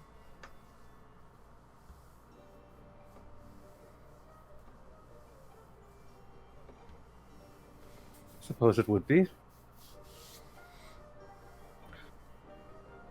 Well, we'll Well, make. I know you go away for your very long trips, and oftentimes, you know, I'm here alone. The kids have all moved out, and I know you're like, oh, but honey, you know, someone has to stay back and make sure the house stays fine. And oftentimes, we would probably be, you know, distracted if we were together on the high seas. But you know, I have needs too that need to be often taken care of. Dang.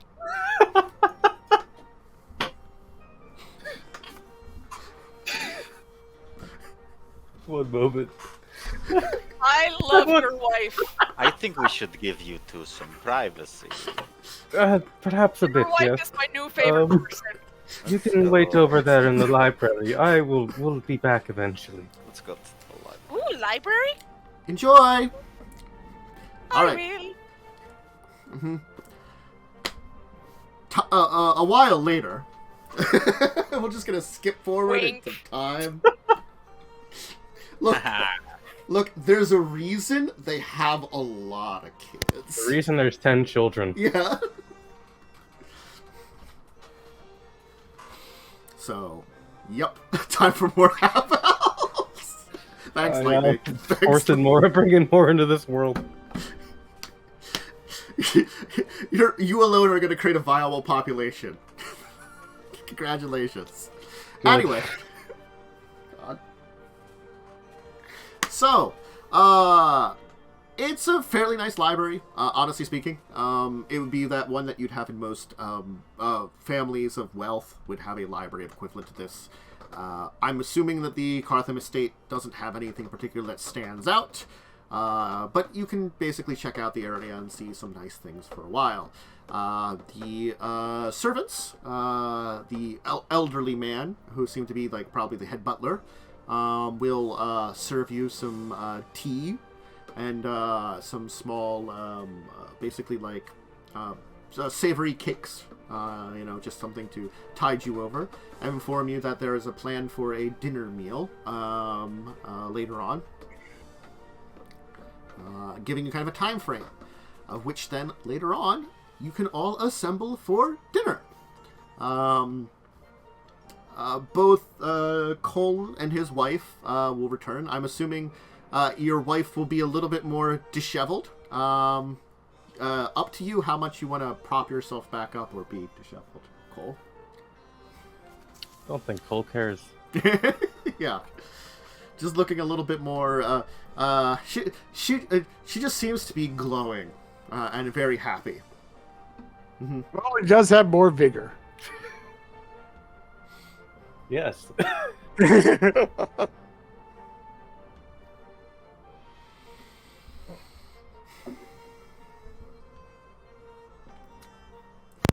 So you think we'll...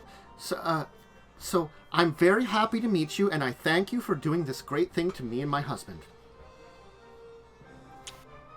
You're welcome. Yeah, you can thank Kaz. Thank you, Kaz. You're welcome. As much as we always like to deny it, I always worried about what would happen after he would pass away. And I'm assuming you've told her some things, you know. Yeah, probably got a rundown of, hey, I'm gonna live a lot longer now. Yeah. And, I always knew I would outlive him, but now at least I get to spend a lot more time, which is wonderful. Very wonderful.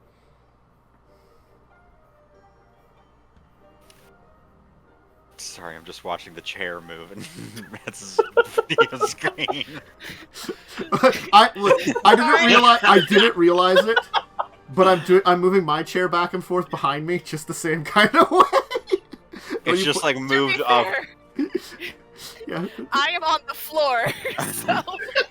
Should I just do this for Carrie then? Would you just do the image over top of it? Boop. Replacement Probably Carrie. it is in fact floor time. My jaw hurts enough that it is floor time. Floor time, baby. Replacement Carrie for a little bit then. Oh yeah. Of course, the two children that you met earlier will show up for dinner. They will come in. I have to reference it because I'm bad with names and not going to remember it, and I have to quickly check my notes here. Rosella and Jasper. And you'll get a proper introduction to Cole's wife, Moon. Unit? No middle name. I bit my tongue on that one. I did not win for it. Middle name Unit. It's the irony that we were talking about good old Moon Unit Zappa. The name you chose It's just perfect, weeks man. ago was Moon. Long ago. Yeah, this was like these names were provided to me right at the end of last season, like before we did the Joe thing. So this is like half a month to a month ago. I got these names. So It was meant to be. apparently, it's meant to be. Yeah. The stars had aligned for that one joke. For me just to say unit. Yes. So, a pretty lovely dinner will be served. Very nice dinner. And there'll be discussions. Jasper will just give you basically like a rundown of what's going on in the business. You know, average profits of this quarter and the last year, kind of things like that. Expansion plans that were in place that you would put down. Some other ones that he's authorized on his own, things like that. Various trade deals and their current status. It's very heavy business rundown that he'll kind of review with you over the course of it. Which, your wife will just kind of be kind of fawning over and kind of like, probably unnecessarily snuggling. Like, if you weren't in your own home, it probably would be like, a little weird. A little improper, Yeah. But just like kind of the thing that she just wants to be kind of like her chair drawn up close to you, like just very happy you're home. Cole is very hot now. Mm-hmm. I mean, she probably didn't really care. But there's probably like a couple of decades. There's a couple of decades ago, Cole from a couple of decades ago when you were much earlier in your times together.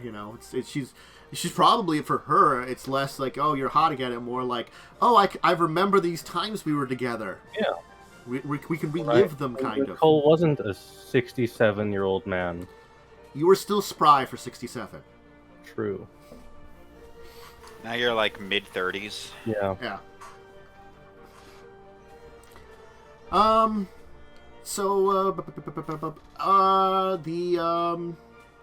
dinner will continue, and of course, Rosella will kind of keep things to herself. She has plans of discussing things at a different time with a lot of you, just because, honestly, her talk tends to be a little more private about things.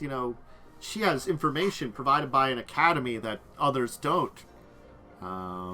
So she'll just basically give like updates on, what her own personal research has been going on with, and a couple of things that she's been doing. You do get the sense, any of you with any kind of insight, that she's probably leaving out chunks of that, as they are probably, dealing with stuff.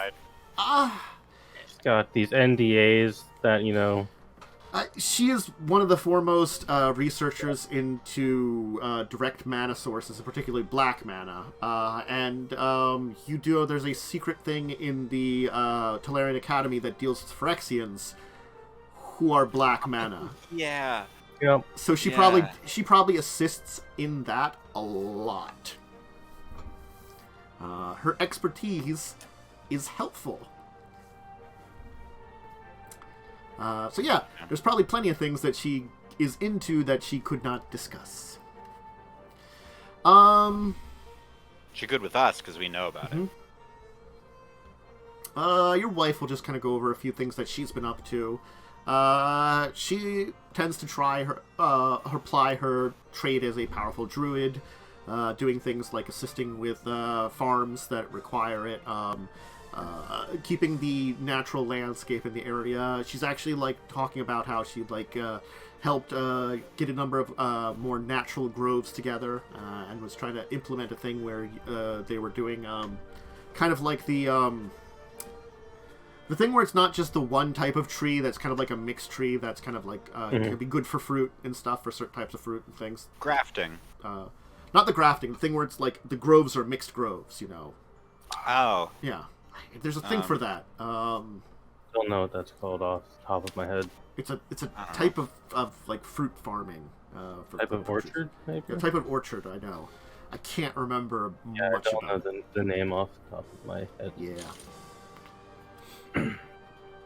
But it just helps for things like, versus diseases, hardiness, and things that would predate on them. You could have other types of trees that could keep a certain that would detract certain types of predator, pests and stuff. Increased diversity. Yeah. And it uses the powers of natural diversity to help strengthen some groves and stuff, you know. And she's, you know, as an expert in nature and trees and stuff, can like designate the proper ones for these kind of things. So, Yep. and dinner will be fairly fine. After which, you can have meetings with whoever you want. Jasper will probably want to discuss a few things with you, but honestly, we can kind of say that if you want to have that discussion, you can. If there's anything particular you want to talk about with him, we can do Probably that. gonna be all business. Then we can kind of keep it as a kind of summary of you talk business with your son. And All business talk. Yeah. But certainly, you know, you'll continue to catch up with your wife a little bit. There were things you were going to ask members of your family. I don't remember them. There were. I was going to ask, specifically my daughter about Phyrexian shit. Okay. So we have encountered a Phyrexian angel Yeah. and shit like. So I want information on that. she can break down as being probably like you know, you've learned a few like your group has learned a few things about Phyrexians, but she's probably not maybe the foremost expert, definitely not, but probably has a good basis of knowledge on them, and so she can kind of expand upon it and kind of give a breakdown.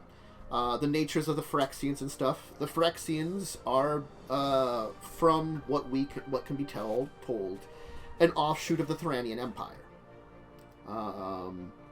Much of this was revealed in Urza's notes that were left over, because Urza learned a lot of these things.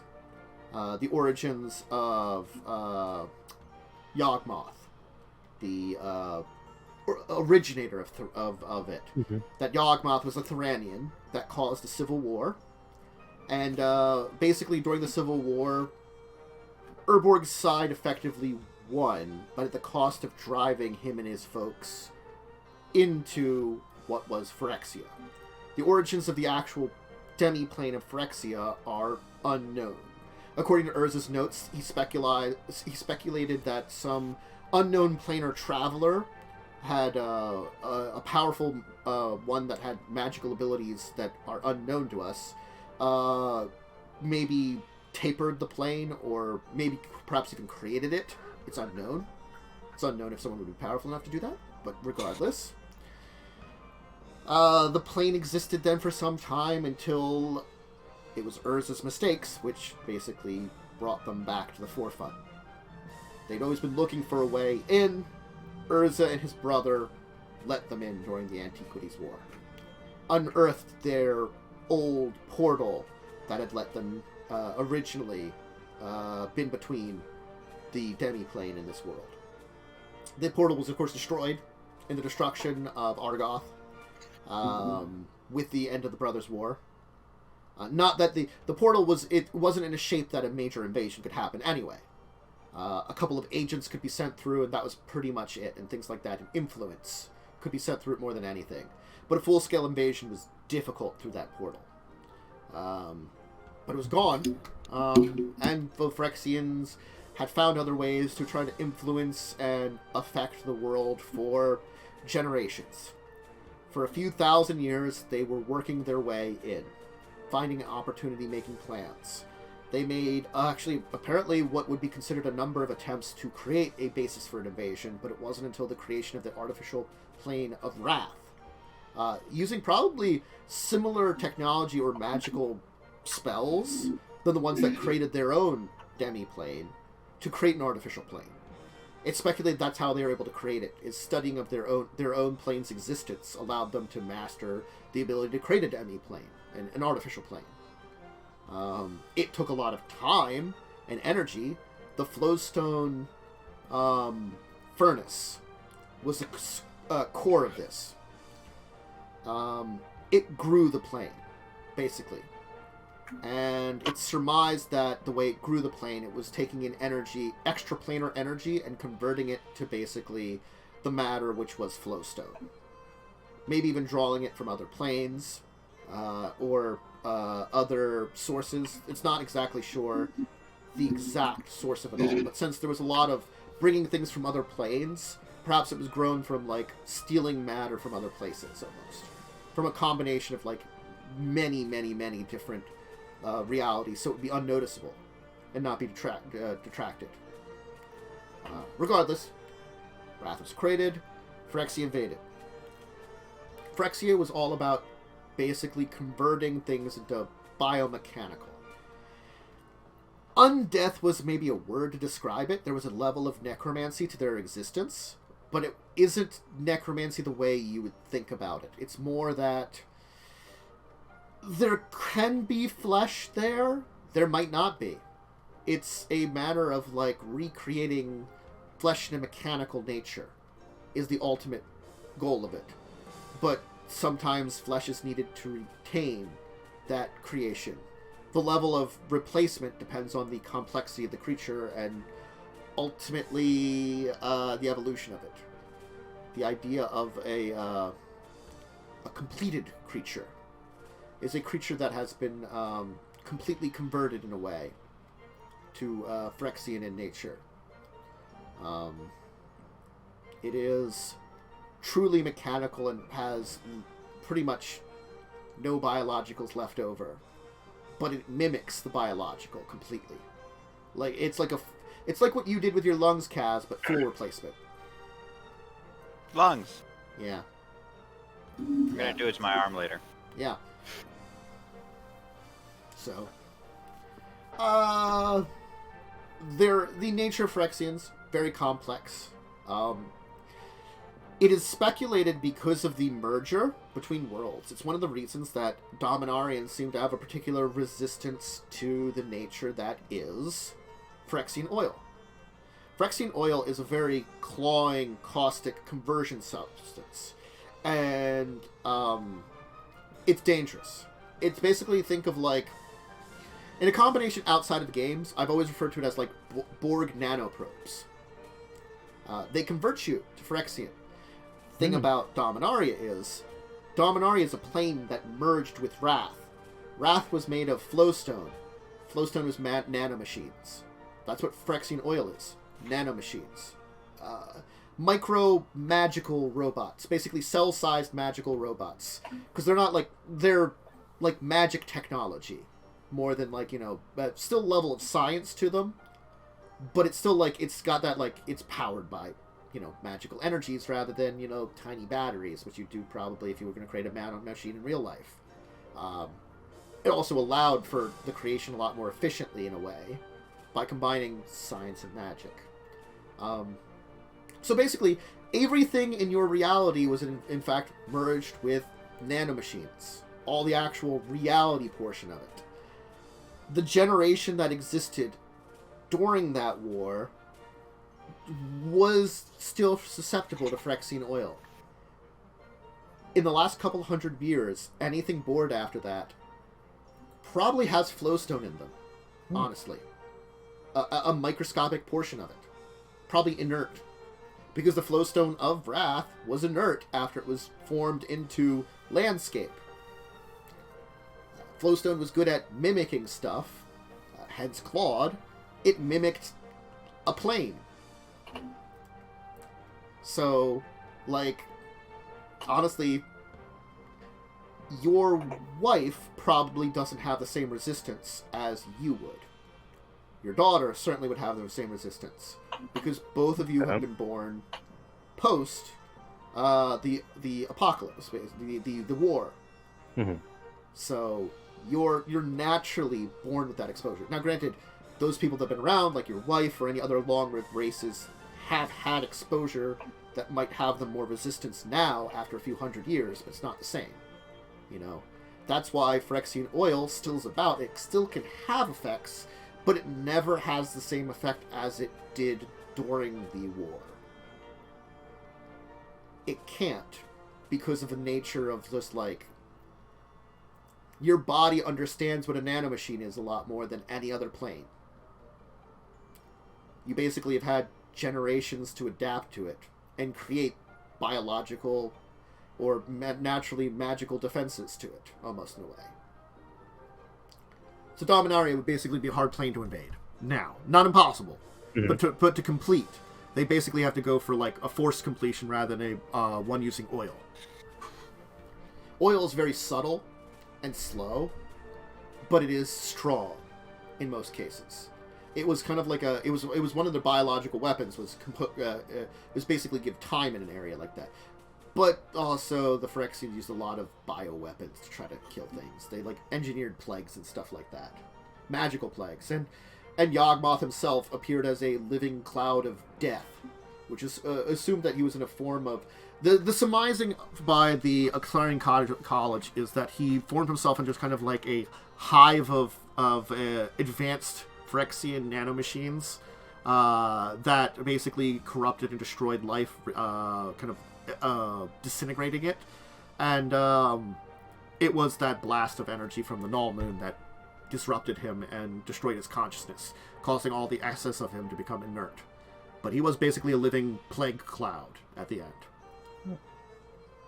He did kill like a few 100 million people with his existence. He was the last effort of the Phyrexians to basically purge everything when the war wasn't going as well as they liked, thanks to the efforts of Urza. Also, this massive, like, super magic bomb he detonated in the Phyrexian plane that devastated large portions of it.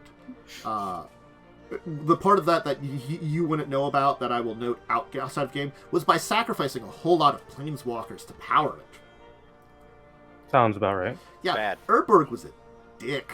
Yeah. He basically sacrificed a bunch of other people to, like, detonate a super bomb. Yeah.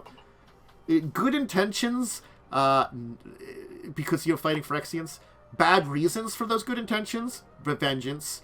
Also, he also just went too far a lot of things. I mean, it worked, but... No?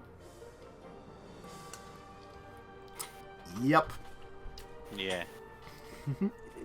Yeah. Yeah.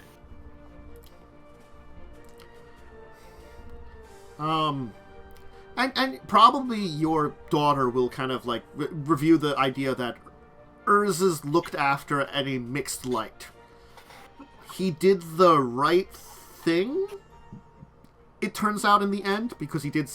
Technically, his efforts saved the world from Phyrexia, but perhaps there was a lot of bad reasoning behind it, and perhaps in some ways he went too far that the Tolarian Academy would not like to go that far again if they don't need to, kind of thing. He went those places that, like, they don't want to go now. Yeah. So, yep. Mm-hmm. And, Okay. so you get a rundown, basically, you understand the essence of Phyrexians. Yeah. So Phyrexians aren't gone necessarily. They're mostly gone. Pockets do pop up. It's very rare nowadays. For a full-blooded Phyrexian angel to still exist is actually an abnormality. That kind of thing would be very powerful. Phyrexian completion, especially because that thing is effectively, you can tell from what it was, and from the description of it, it probably is completed. It probably has very little what would be equivalent to an organic material left in it. Granted, angels are a partially physical, partially energy-based, so they would have had to convert the energy base into the creature, which theoretically is possible. And then given the nature of the strength of that, it should technically not exist. There should be no more connections to Phyrexia, so it haven't come there. It's had to have been somewhere. Yeah. The question is, where has it been, and why haven't people seen it up until now?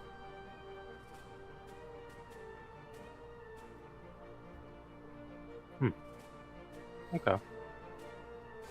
Interesting. Yeah.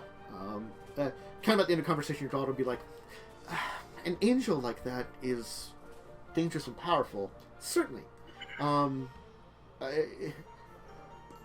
Phyrexian creatures are unusual, but not impossible to encounter. Leftovers from the war still can be found in places. Things like Urborg, where a lot of intense fighting happens. Sometimes things are driven up from the swamplands. Certainly, there were things drug up by the Cabal during their when they were at their height of their power. Most of it's been dealt with, and most of the issues aren't really seen as much any day. They don't pose the same kind of threat. They're not an organized force. They don't have their airships. They don't have their weapons of mass destruction. Mostly it's just Phyrexian basic soldiers or similar things.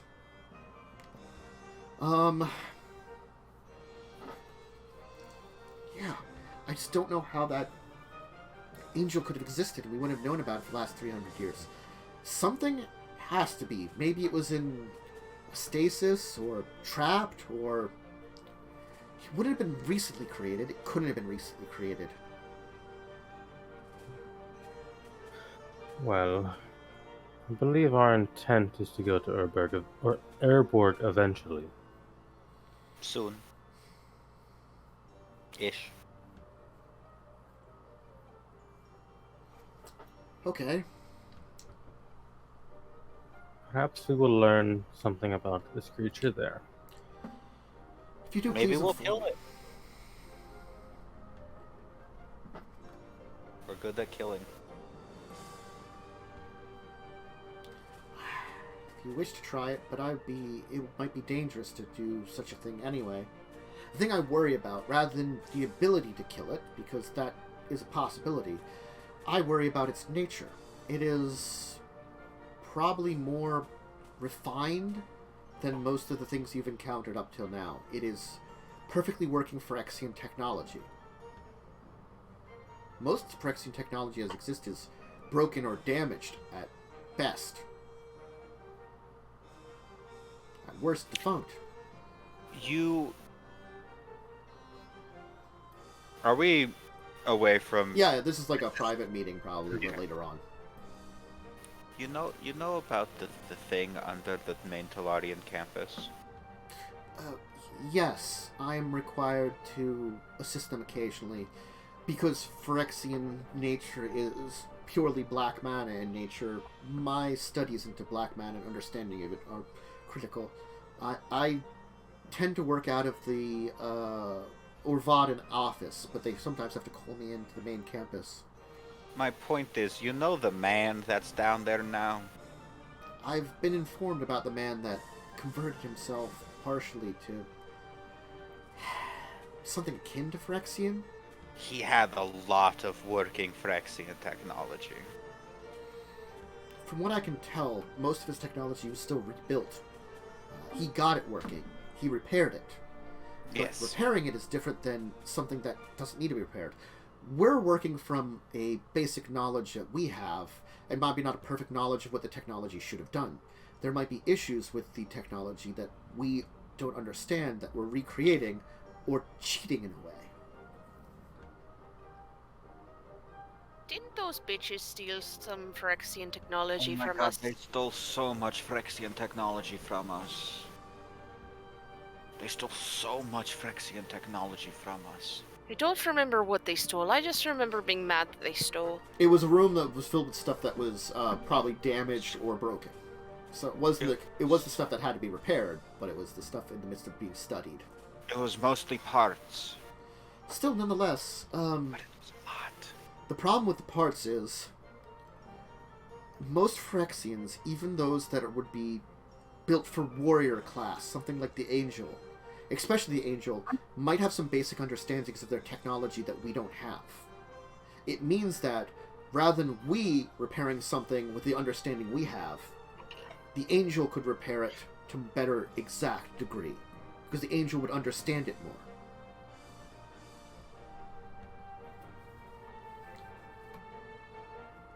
In other words, shit's fucked. Shit's so fucked, man. It's I why think we should kill the angel. it's why there's some expertise that we might have to call upon, which I was considering asking when it was discussed with the rest of the college, and they were consider asking. We don't need it right now, but we might want to consider. We also have an expert in Phyrexian technology we can talk to. Is it Karn? No. Oh. She's Is gonna it the point- man in the basement? She's gonna point to Claud. No, Oh yeah, fuck that dude though. I hate that man. Not Claude. Claude is fine. Claude is a good friend. What I mean is, Oh, you're decent. as much Claude, as you're good. it's a dangerous being, it is still a Phyrexian scientist that understands Phyrexian technology, and we might be someone. If the problem is dealing with someone that can recreate it, means that some of the more dangerous technologies could be recreated. Like, there are certain levels of the technology that even some of the stuff that we have now cannot be recreated. The ability to create Phyrexian oil is still beyond our ability. We can study it and understand what it is. It is small artifice machines the size of cells that with magic we can view. Powerful enough magnification magic allows us to observe and understand these. Similar to we've begun to some of our more powerful mages have begun to understand more of the body, because we start to look into it and the nature of it, using the powers of magic that we developed, and old notes from various things like Thuranian sciences and stuff, and understanding the body that they did. We understand genetics because of things about the studies that Urza did. Urza based that on Thuranian technology.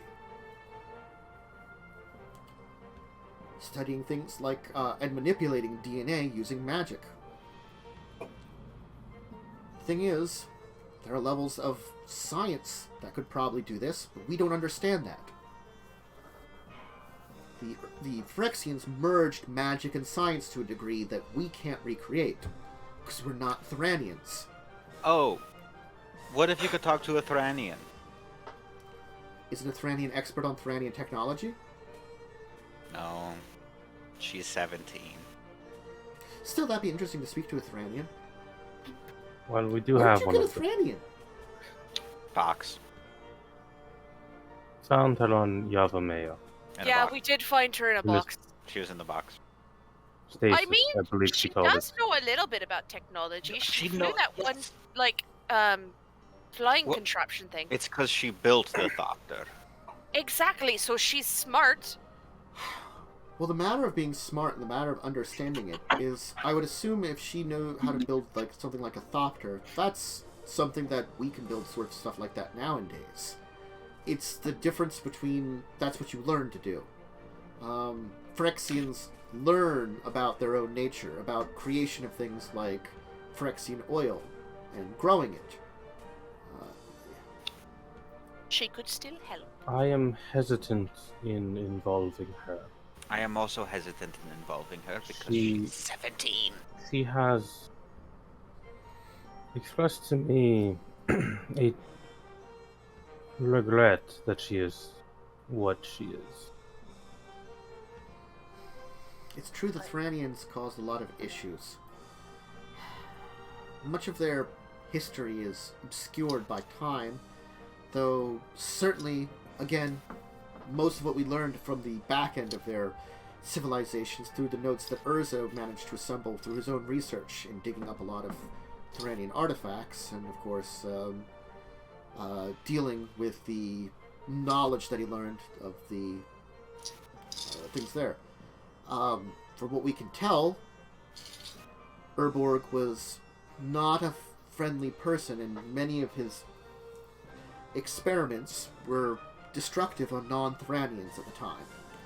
We don't know the full nature of them and everything he did, but it was assumed that he basically mastered a lot of his techniques that he would eventually use to develop the Phyrexians by experimenting on the other humans and races of Dominaria at the time.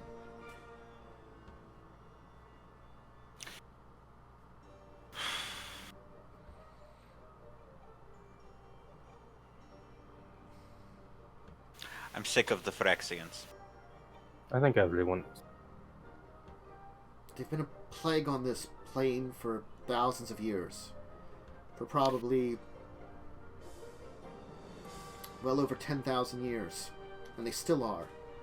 I'm just frustrated that every piece of artifice that I invent will just be constantly compared to the Thuranian and Phyrexian. Well, And I'm better than them. I'm sorry about that.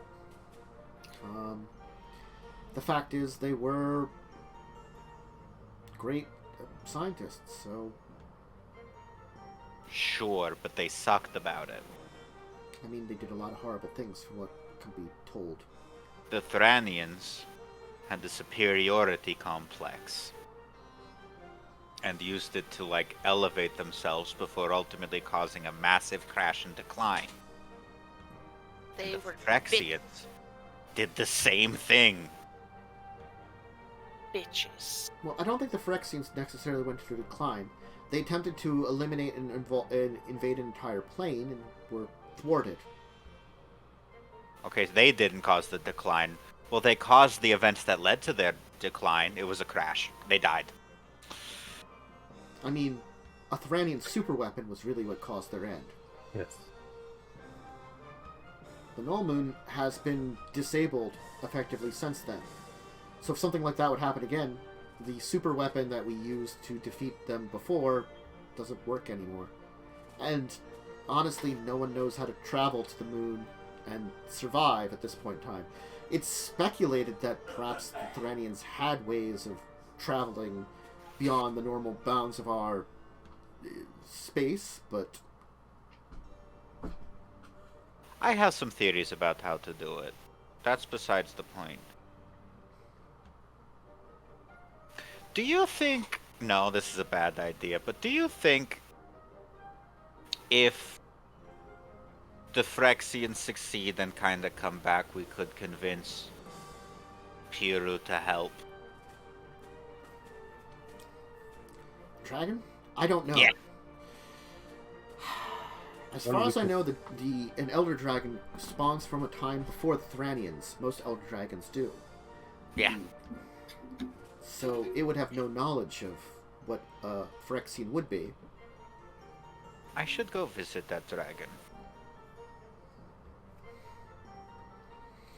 Look, we've been slightly concerned, especially learning that the presence of a Phyrexian angel still in existence. I'd say for now, don't get in direct conflict with it if you don't need to. Especially because we don't know what other connections it has. Or where it came from. I'm gonna... Total honesty. We're not going to seek out a direct conflict with anybody. They're going to come for us anyway. This is... You all agree with me, right? This is just how it happens every time? Oh, yeah. Yeah. Yeah. From what I've seen, you don't usually act as the aggressor.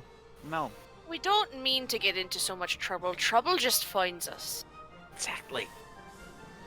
Exactly. Trouble just finds us, and then we deal with it. We do. But we're really hard to kill. Cockroaches. We're cockroaches. The thing is, what I'm worried about is...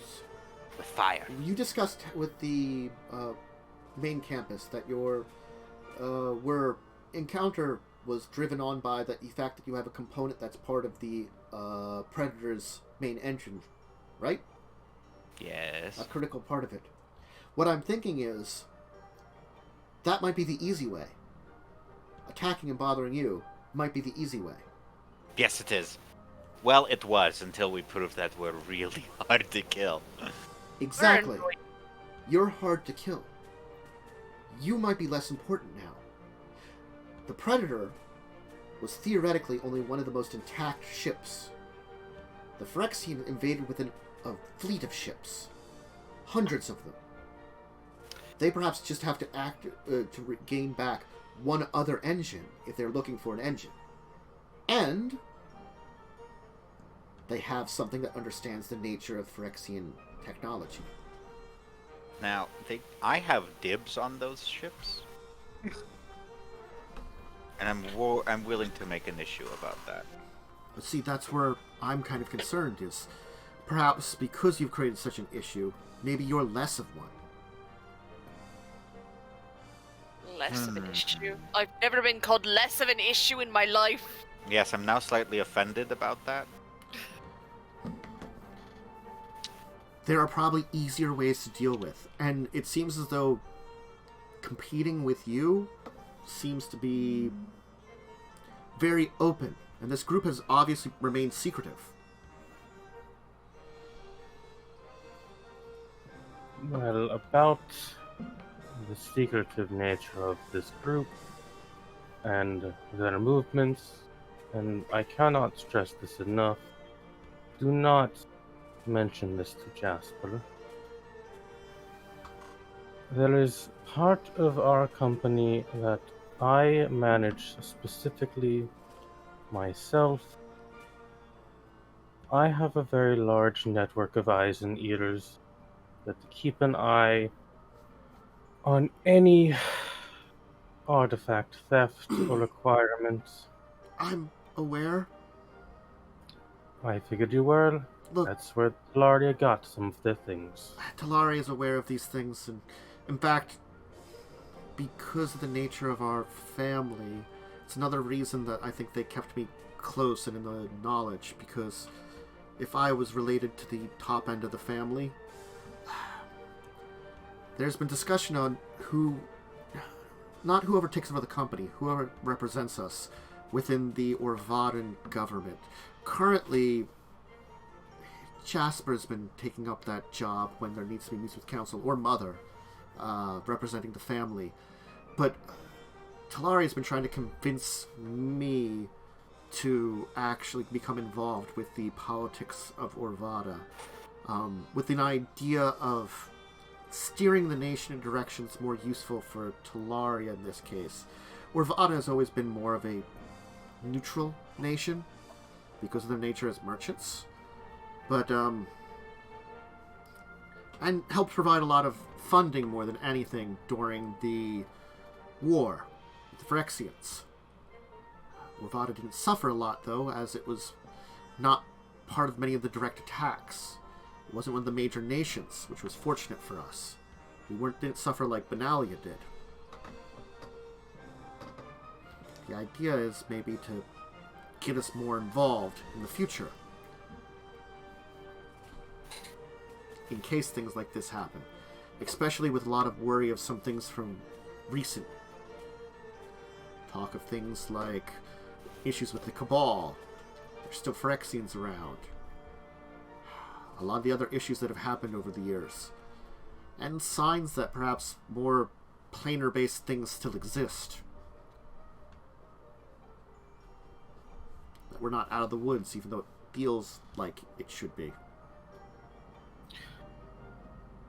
I had intended to retire fully after this. What was supposed to be dropping these three off somewhere and then returning home. Sorry, we're never that simple. That has spiraled into We, a bit of a mess. we didn't intentionally try to rope you into this, if it helps. Just kind of happens. Just Much like you, things happen around me. Yes, this is how it works. That's why you fit in. Also with, the K sounding names. Yes, all of our names start with a hard K sound. Yes. By coincidence. Talaria needs someone with my newfound apparent lifespan. I would not have you shackled with a burden I could handle. Honestly, I would prefer that. As much as I enjoy our family name, it is sometimes a burden. I've dealt with politics most of my life. I can deal with it. Orvada is not a friendly country.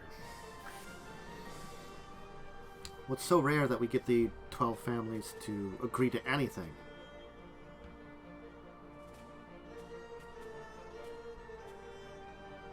Yes, it is quite difficult, but that is the pain of politics. Also greed. Yes. Hopefully I have no doubts, the recent troubles may bring some unification, but I doubt it. my hopes is at very least, it sounds like Shiv's trying to lead a new band of diplomatic channels. Perhaps if we can give support to that through our family, the idea that more diplomacy might mean more trade routes might be appealing.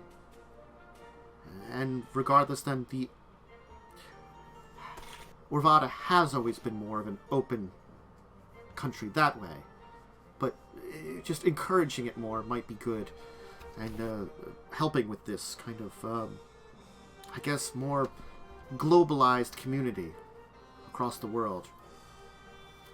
We spent a little bit of time on Shiv, spoke to the council. I have offered my support to their efforts, and I took the liberty of working out a trade deal with one merchant at least. It's not much, but it's a start.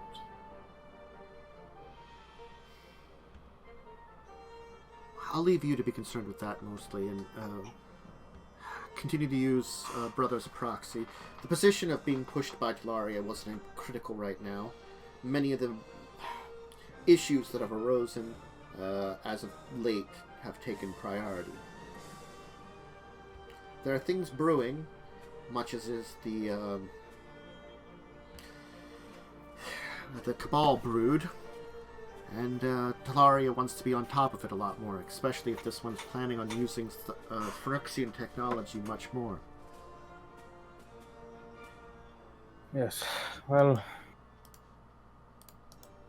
can't say for certain what will happen, but I have a feeling, regardless, at least trouble will manage to find us for. Probably people using Phyrexian technology, and from what I've seen, we're very hard to kill and can deal a lot of damage. Are you Cockroaches! Are you planning on heading to Urborg? You cut out for me. Yeah. I didn't hear you. Just the last part. Yeah, your last part. Are you planning on heading to Urborg? We are. Yeah, we'll get there. There's a member of the college that's an expert in Phyrexian technology that's there. We had a basic understanding of the materials. She's gonna actually like open up like a bag and like bring out papers. Combined with a number of things, we've come up with an idea of the basic materials that they've been assembling. There have been a number of mysterious thefts of Phyrexian material and disappearances of stuff that was slated to come to us over the last couple of years, including the robbery at your mansion, which we were able to find a basic understanding of what was there through the helps of the former owner of it. So we have an idea of what they've been assembling. We're looking for. Maybe the expert will know something. We'll be able to give an idea of what they're trying to do. Because it's not all Phyrexian technology.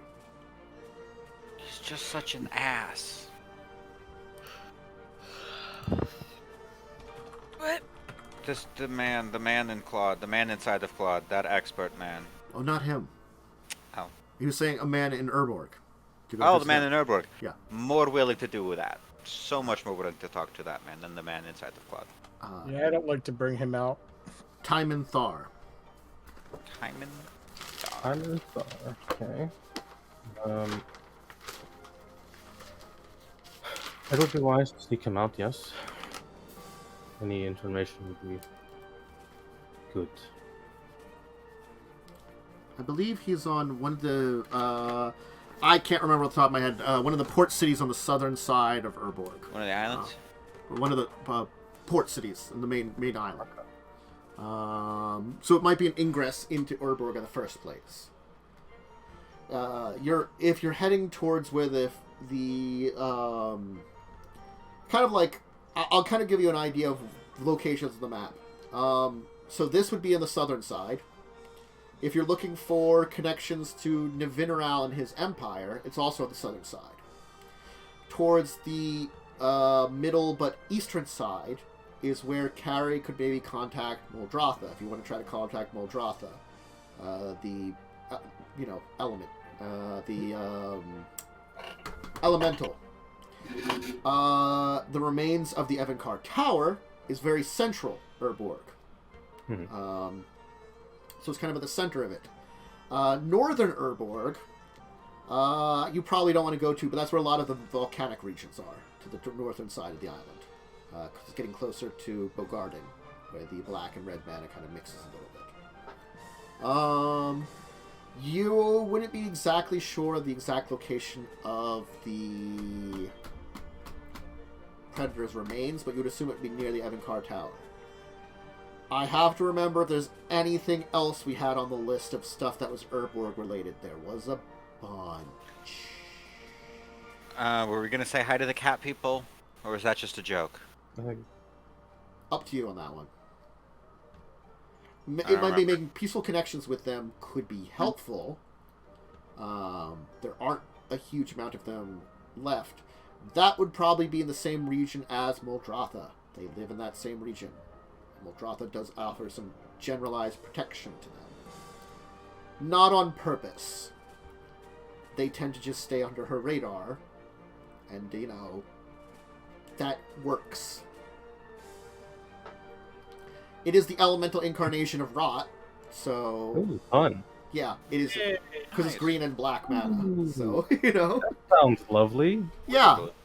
Well, you good old Multani, it's technically, he considers it his daughter, even though, it's the thing is, they don't technically have genders, but it probably kind of considers itself, it takes a more female appearance for reasons. Fair. And he considers his daughter because it was spawned from a portion of Yavimaya that he transposed to Urborg to help fight the Phyrexians. And after that forest was left behind and seemingly abandoned and he broke his connection from it, hey, I guess some of his essence stayed behind and made a new elemental, a.k.a. his daughter, Krotha. Neat. Yeah. Cool. I'm going to reach into my bag. Okay. I'm going to pull out 2 books. Okay. Well, look at my daughter. I'm not sure if you remember, but for a while, an individual would come and pay me and your mother a visit every now and then to discuss certain matters. That sounds familiar. I need you to give these 2 books. This one is a detailed account of more or less everything I've seen in my current travels.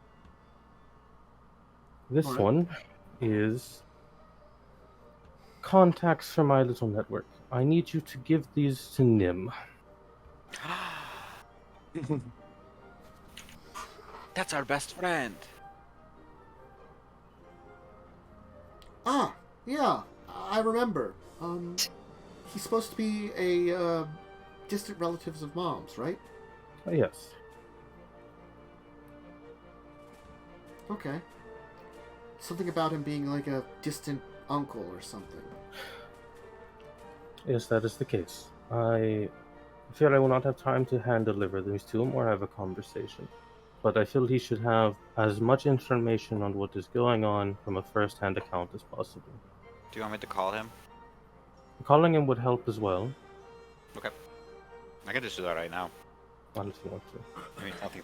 Kaz is going to pull out the orb that the Stone of Far Speech turned into. Yeah. Nim. Nim, are you there? I forgot this thing changed into a sphere. Yes. Oh, I can see you. Hi. Fascinating. I keep forgetting this. This is so strange. How did this happen? I never tore a mind. hole in reality. Yes, that's right. Sorry. I'm a little distracted with the job that me and Wintress are doing there. You're doing fine, Wintress. Just keep at it.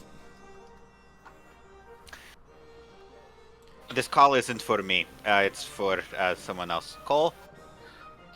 It's been a while. Oh, Thank you for saddling me with these 3. I appreciate it. you're welcome. We're disasters. Yes, you Cause are. problems. Yes, you do. But But we're cute. Can't help it. Just who we are. Your unique free spirits are very interesting. Though your lack of inhibition in a way that prevents you from making decisions that would probably be good for your own health does worry me occasionally. Well, I learned I might be immortal, so it doesn't matter to me. There's a difference between might be and M. Well, there's only one way to find out. It's true, I haven't died yet, so all evidence points to immortality. That's not how that works. Can't say it doesn't. I would happen to agree with Cole on this part. Theoretically, everyone's immortal till they're dead. Okay, You can not, put that theory to the test right now not if you want to. everyone has immortality in their DNA. I would say at least try to act as if you were not testing it. Be cautious until you're proven wrong. Fine. Caution is not in our repertoire. As it should Not be. our strong suit. It's in That's right. Claude's. Claude, please keep them cautious. I try to do my best, and you know it. Exactly, They I'm don't not dead always yet. listen to me. It's true. I've never listened to anyone in my life. You listen to me. You got arrested for not apologizing. Rarely. That's true. Really? They were Hey. rude, though. Look, I'm on Carrion's side on that one. Listen, I didn't mean to steal from the guy. He just kind of didn't ask for payment. Exactly. So you stole from someone, and in order to make up for that theft, you were asked to apologize? Yeah, Yeah. I didn't mean to So steal from him. rather than The guards were apologizing so and rude not being about it. charged for theft, you decided to be rude about it. The guards were so rude and weird about it. They were so weird about it. Not quite sure why they wanted me to apologize. It's not like I did it on purpose. Right. It's the guards' fault, is what we've come to. Carrion, next time you are possibly getting in trouble, just apologize, because guess what happens? The problem goes away and you don't have to worry about it anymore.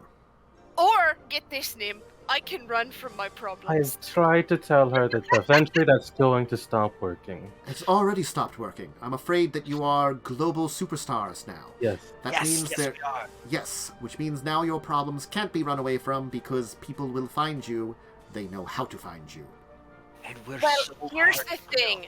I'm pretty sure Kaz and I can make ourselves look like different people. We can't. So we just do that, and then no one finds us. I can no longer use my Anyone. You brother's do name. realize that there is plenty of magic which sees through those disguises. Very easily. I can look like anyone. I can cut my Claude, hair. as and much look as like you my can twin look like brother. anyone, you have a unique magical signature that can be easily tracked. Anybody that's I have- familiar with you could probably find your way. One of you oozes out black mana constantly, and the other technically is Artifice partially. So if you have the ability to find Artifice, you can find you. The three of you are easily found by anybody with any idea of tracking skills. Especially I- because there's knowledge of you out there, meaning they could use that knowledge to track you very easily. Then I bury myself in the sand. This isn't what we called you for, Nim. It's true. We did not call you for a lecture. We just got Oh. distracted. Actually, Nib, while we have you, Hmm? remember the house we had? Of course. You And told the me all problem- about it. Yes, and the problem with the witch we had? You did inform me that there was some form of witch that used dark powers and got free, yes? Yes. Have you heard any rumors or anything about her whereabouts? Unfortunately, I've been a little digressed into looking into it. We Why- need to find her and make sure she doesn't return to her natural plane. We heard something about Stahan. Stahan is a very wild place. There are very few human civilizations ending up on the southern edge coast, mostly, with a few going inwards. The main portion of civilization it is a small group of, I wouldn't call them small, a kingdom of minotaurs that live there, but they are incredibly xenophobic and live very little to even contact with them. The northern part of Stahan is quite wilderness, and usually tends to be outside the purview of most civilized. As far as we know, the only people that have explored any portions of those minotaurs, and as they are not willing to share much information, no one knows much. Contact with them has been spotty at best. In fact, adopted Hurloon ambassadors that have been the best thing that we could use to contact with them. Use of the Hurloon Minotaurs. And the Hurloons, they have their own problems many of the times, as they were devastated during the war, of course. Meaning that it's very hard for us to have any kind of communications and learn anything about that land. So if there is something there, it's hard to say if it's that witch or something else. My concerns of late have been the Keldons. My efforts have been, in fact, preventing a civil war. There has been a side that has been very vocal as of late as to bringing the Keldons back to their old ways. Prior to the invasion, there was a massive effort by the Keldons, if you're unaware of, to conquer the world, and caused many issues across the globe. Even as far as Jimora, there was an expedition that caused many deaths and resulted in a massive war scale. Fortunately, during that time period, the Keldons were fought back, because they spread themselves too thin. They're more knowledgeable about that stuff now. The knowledge of the globe and understanding of it is something that is more ingrained into the culture as it is now. And, these traditionalists would like to see one nation invaded at a time. Be cautious, be ready, be smart about it. They have the same barbarian nature, but more intelligence now, more in tune. Fortunately, the current ruler, Orvada, is one that wants to see, maybe not Keld part of the global community, because it's very hard for her to get her people to be that one, but keep Keld more independent and unworried about that. Strength Keld first. Worry about anything else later. And the need for invasion and war to lessen it. There are too many issues and problems to do that. And certainly there are maybe things like horrible invasions of monstrosities from beyond the stars that need to be ready to fight. That are much more worthy opponents than just fighting everybody and spreading themselves thin. Things like that. Anyway, it's been a difficult time. Witches has been great help. It turns out having someone that has fighting skills was a great idea here. She's in fact ingratiated herself on a number of Keldon warriors here, and proved very helpful in my diplomatic efforts, getting contacts. I prefer not to, resort to violence, so having someone that's willing to get into a fight, it's been helpful. And also is willing to get into a fight and not going to, what is it that I would like to describe it? Do it unnecessarily while drunk. Rude.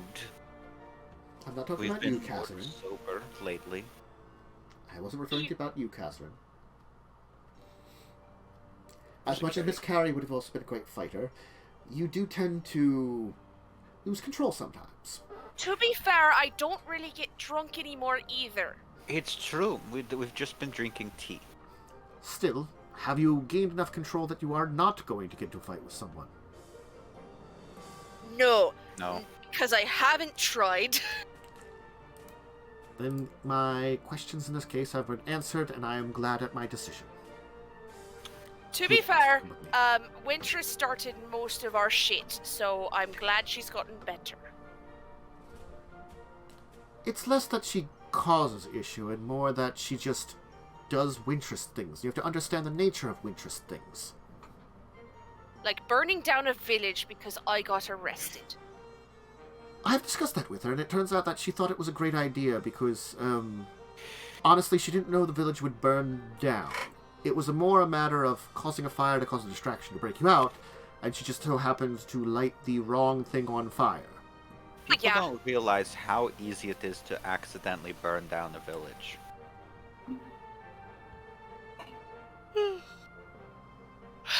Really easy to accidentally burn. There's just awkward pause there.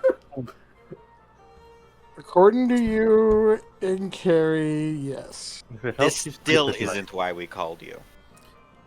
Then what is it why you called me? Cole needed to talk to you. I do need to speak with you.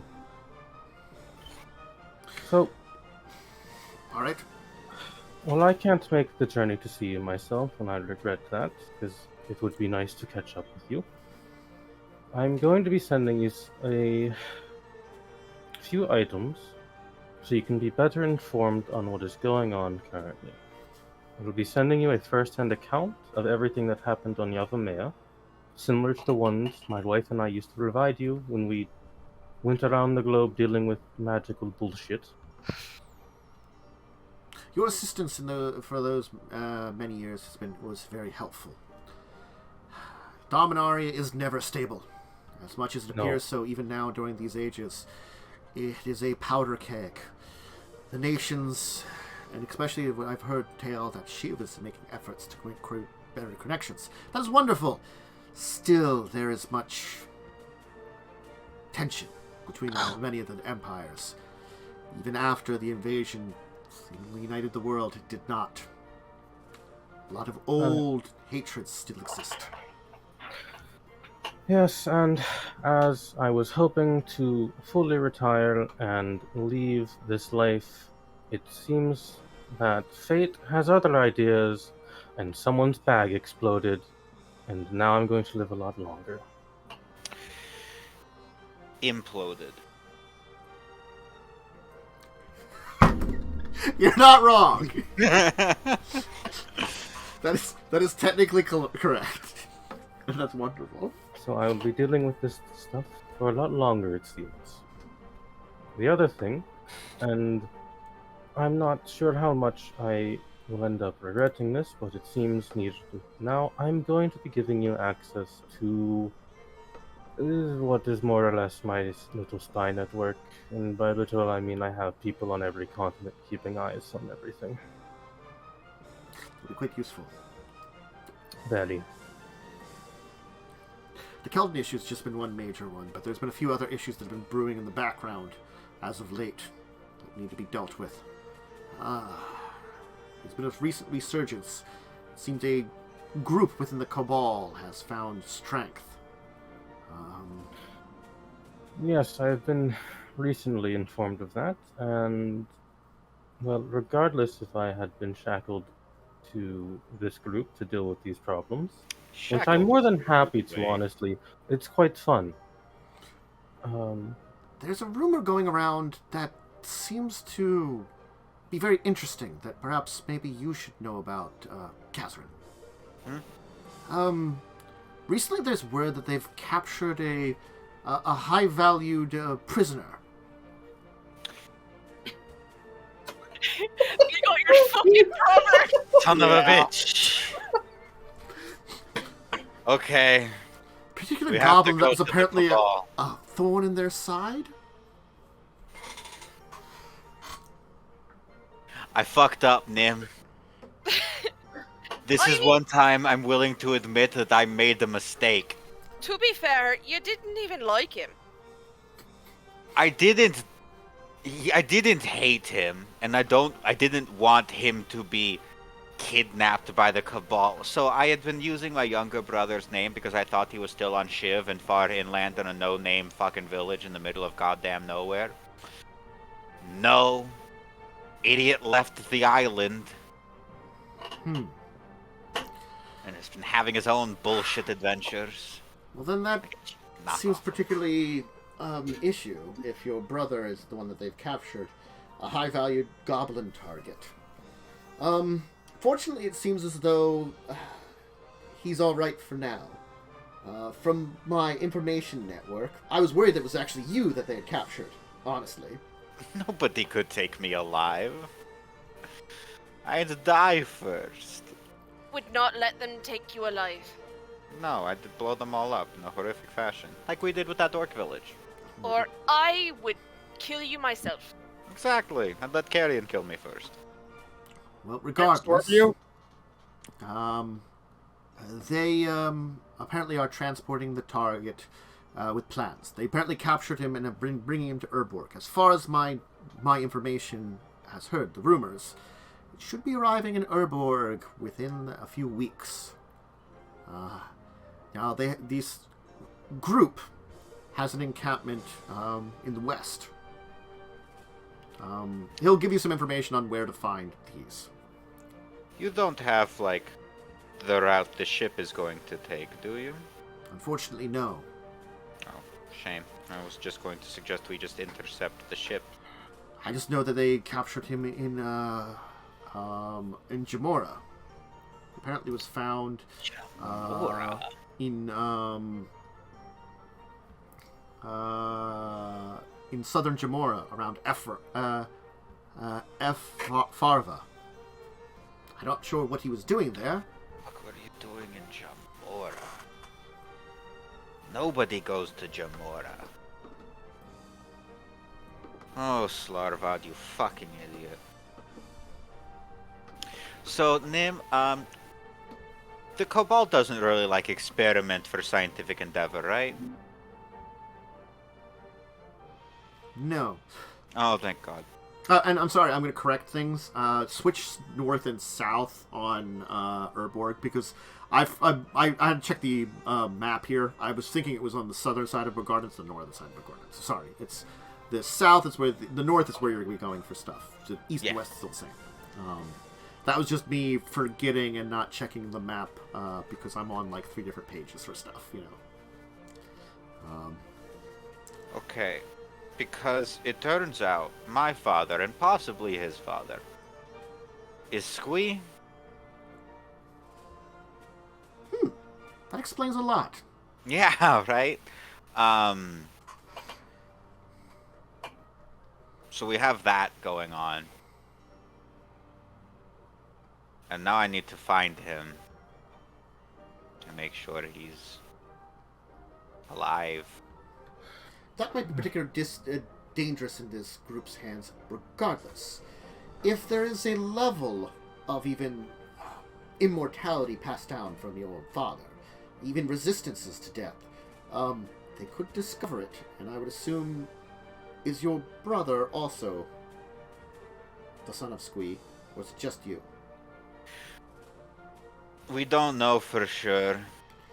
It might be him. But that also means there's a possibility that he is, and that he also has perhaps abilities that could be abused or learned about. My mother apparently was having a thing with him, with Squee at the same time, but she was still with my father, so we don't know for sure.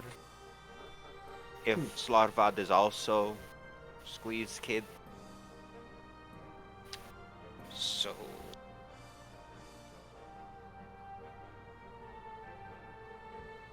I don't know. I'll find out when I see him. And I'll kick his ass. Well, good luck to you. Thank you. Is there anything else then that we can discuss? I'm glad I could give that information about your brother.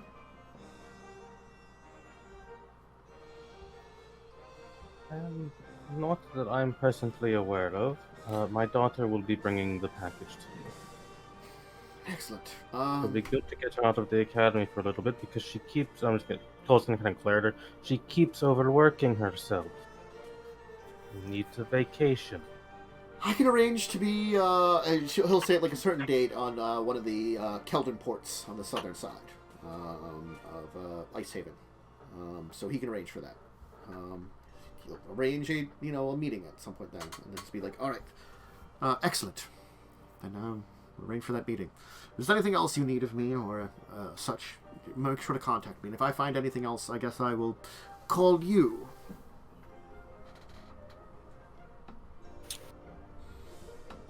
This orb is useful. It's quite nice to be able to see you and not just speak with you. And also over long term and not more than just quick messages. Exactly. Maybe we could create some kind of sphere communication network or something. Have world leaders speak with each other or something of the such. Would be helpful. The internet. That's a strange name. Let's not That's call it that. not what I would call it, personally. Yeah, let's not call it that. Call it Skype. Call it Discord. Yeah, it's Zoom. Because no. God. Discord, because that's what it's built to prevent. Discord, I'm having. On at the moon. Paint it. No, have each crystal be a slight red. You can call it apple.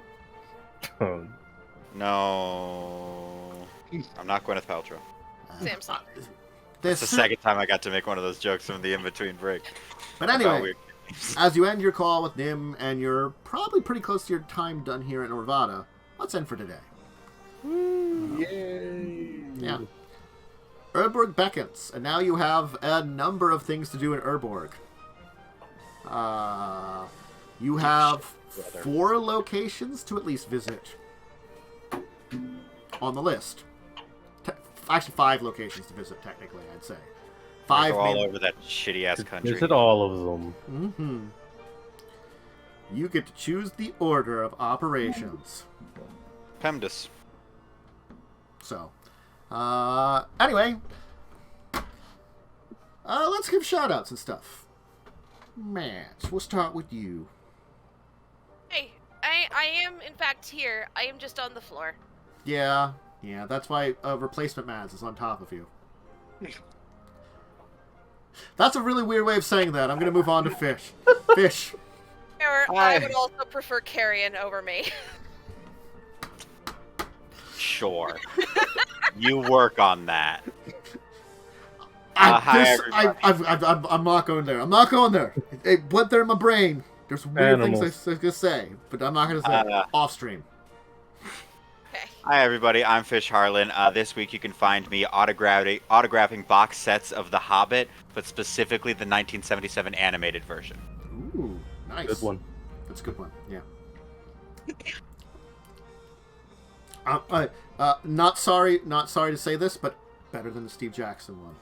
Or Peter Jackson one. Better than the Steve Jackson one. Better than Steve Jackson. Steve Jackson. Steve Jackson. I'm Googling that name. Steve Jackson is the one who does Munchkin. He's the one little known fact, Steve Jackson's game actually made the Hobbit trilogy. Little known fact. Exactly. Oh, yeah. He made GURPS? He did GURPS. Yeah, he also does GURPS. And way too many Munchkin games, but that's all that they can do. Wow, Steve, after making The Hobbit, you went on to do GURPS too? Impressive. Anyway, Peter Jackson, whatever. Momo! You can catch me here Wednesdays at 9 p.m. I think that's that game now. Probably. For Buccaneers of the Shackled Sea, you can catch me here most of the time for discussing tabletop, and I don't know, once I get my life less of a mess, I might start streaming again, because I'll have time. And Joe. I'm here. Mm-hmm. Once in a great blue moon, I join on Saturdays for discussing tabletop. Other than that, I'm here. Yeah. Just when time allows things to happen, you arrive. Yeah, it's discussing tabletop is just me and Tantus bitching up Magic the Gathering. Occasionally we can drag out like an Umber or a Lightning, and be like, hey, we're not bitching about Magic the Gathering today, we're bitching about, I don't know, like... Bitching about, something, D&D. Yeah, D&D, or what horrible abomination has USAopoly created this week? Spam Yahtzee. That was probably one of the lowest things they could have done. Can they top themselves? We'll find out at one point. Quite possibly. Judging them, yes, the answer is yes. They can top themselves with something else just as horrible, I'm sure. Anyway, myself, Tantus Narravan Dracovin. I will be on tomorrow morning. I'm going to do a little bit of Bloodstain Ritual of the Night. I'm probably going to end a little early. I might start a little early, end a little early, because I've decided, because it's really hard to organize my friends to ever go do something like see a movie if I don't give it 2 weeks in advance, which I haven't given 2 weeks in advance. I'm going to go see an afternoon show of Doctor Strange when no one is there. Like at 1 in the afternoon. I might go see the new Nicolas Cage movie. Oh, it's supposed to be so good. It's supposed to be so good. It looks amazing. I love Nicolas Cage, and he's playing Nicolas Cage. It sounds interesting, But it's hard to get a movie budget together. Like, I could go see, like, a random Marvel movie because I like them, because they're entertaining for me. Nicolas Cage playing Nicolas Cage in a movie with Pedro Pascal in it as well. That sounds great. They talk about Paddington 2 at one point. Me too. I'll at least watch that at some point in time, honestly. There's a couple of movies that I'm like, I haven't seen that I have to, like, definitely just watch it at some point in time. But anyway, that's my plans for tomorrow. And then discussing Tabletop Saturday. I'm probably off Sunday because I think I'm going to go see my grandma for Mother's Day. And then next week, we'll be back to the normal schedule, and it will be the 2 shows we've talked about. Buccaneers on Wednesday, Children of Wrath, this show again on Thursday. And in the mornings, if you want to check out me just doing some morning streaming, I'm doing Final Fantasy VI and, as I said, Bloodstained Ritual of the Night. Because Curse of the Moon 2 sucked so bad, I yeeted it out the window. Oof. Because they decided halfway through the game, we're going to ramp up the difficulty we already had. That also the difficulty related to the fact we have 8-bit NES controls to like 20. And I'm like, that's not fun difficulty. Yeah. That's control-based difficulty. That's not fun. Good news for you. Bloodstained Ritual of the Night, not fine jumping controls. You know, it's modern. Yeah, that way I was playing it and I'm like, oh, I'm fighting this difficult boss I'm dying to a lot of times. I can get better at it and learn its patterns, and I'm not fighting the controller. I'm fighting the game and learning the patterns. Yeah. Good luck learning any of the weapon combos, because they're hard to do on a controller. I will not do any of them ever, I think. Look, I fought Zangetsu. I beat him. That was the first big boss, and I was like proud of that I defeated that dude. He's actually a pretty hard boss, to be fair. Yeah. So, anyway. But that'll probably be tomorrow, some more of that, and then, yeah, so that's the schedule for now. So anyway, night everybody. Bye for now. Farewell. Bye. Goodbye. Bye. Bye. Just hit the stop button. Give me a second here. When let's make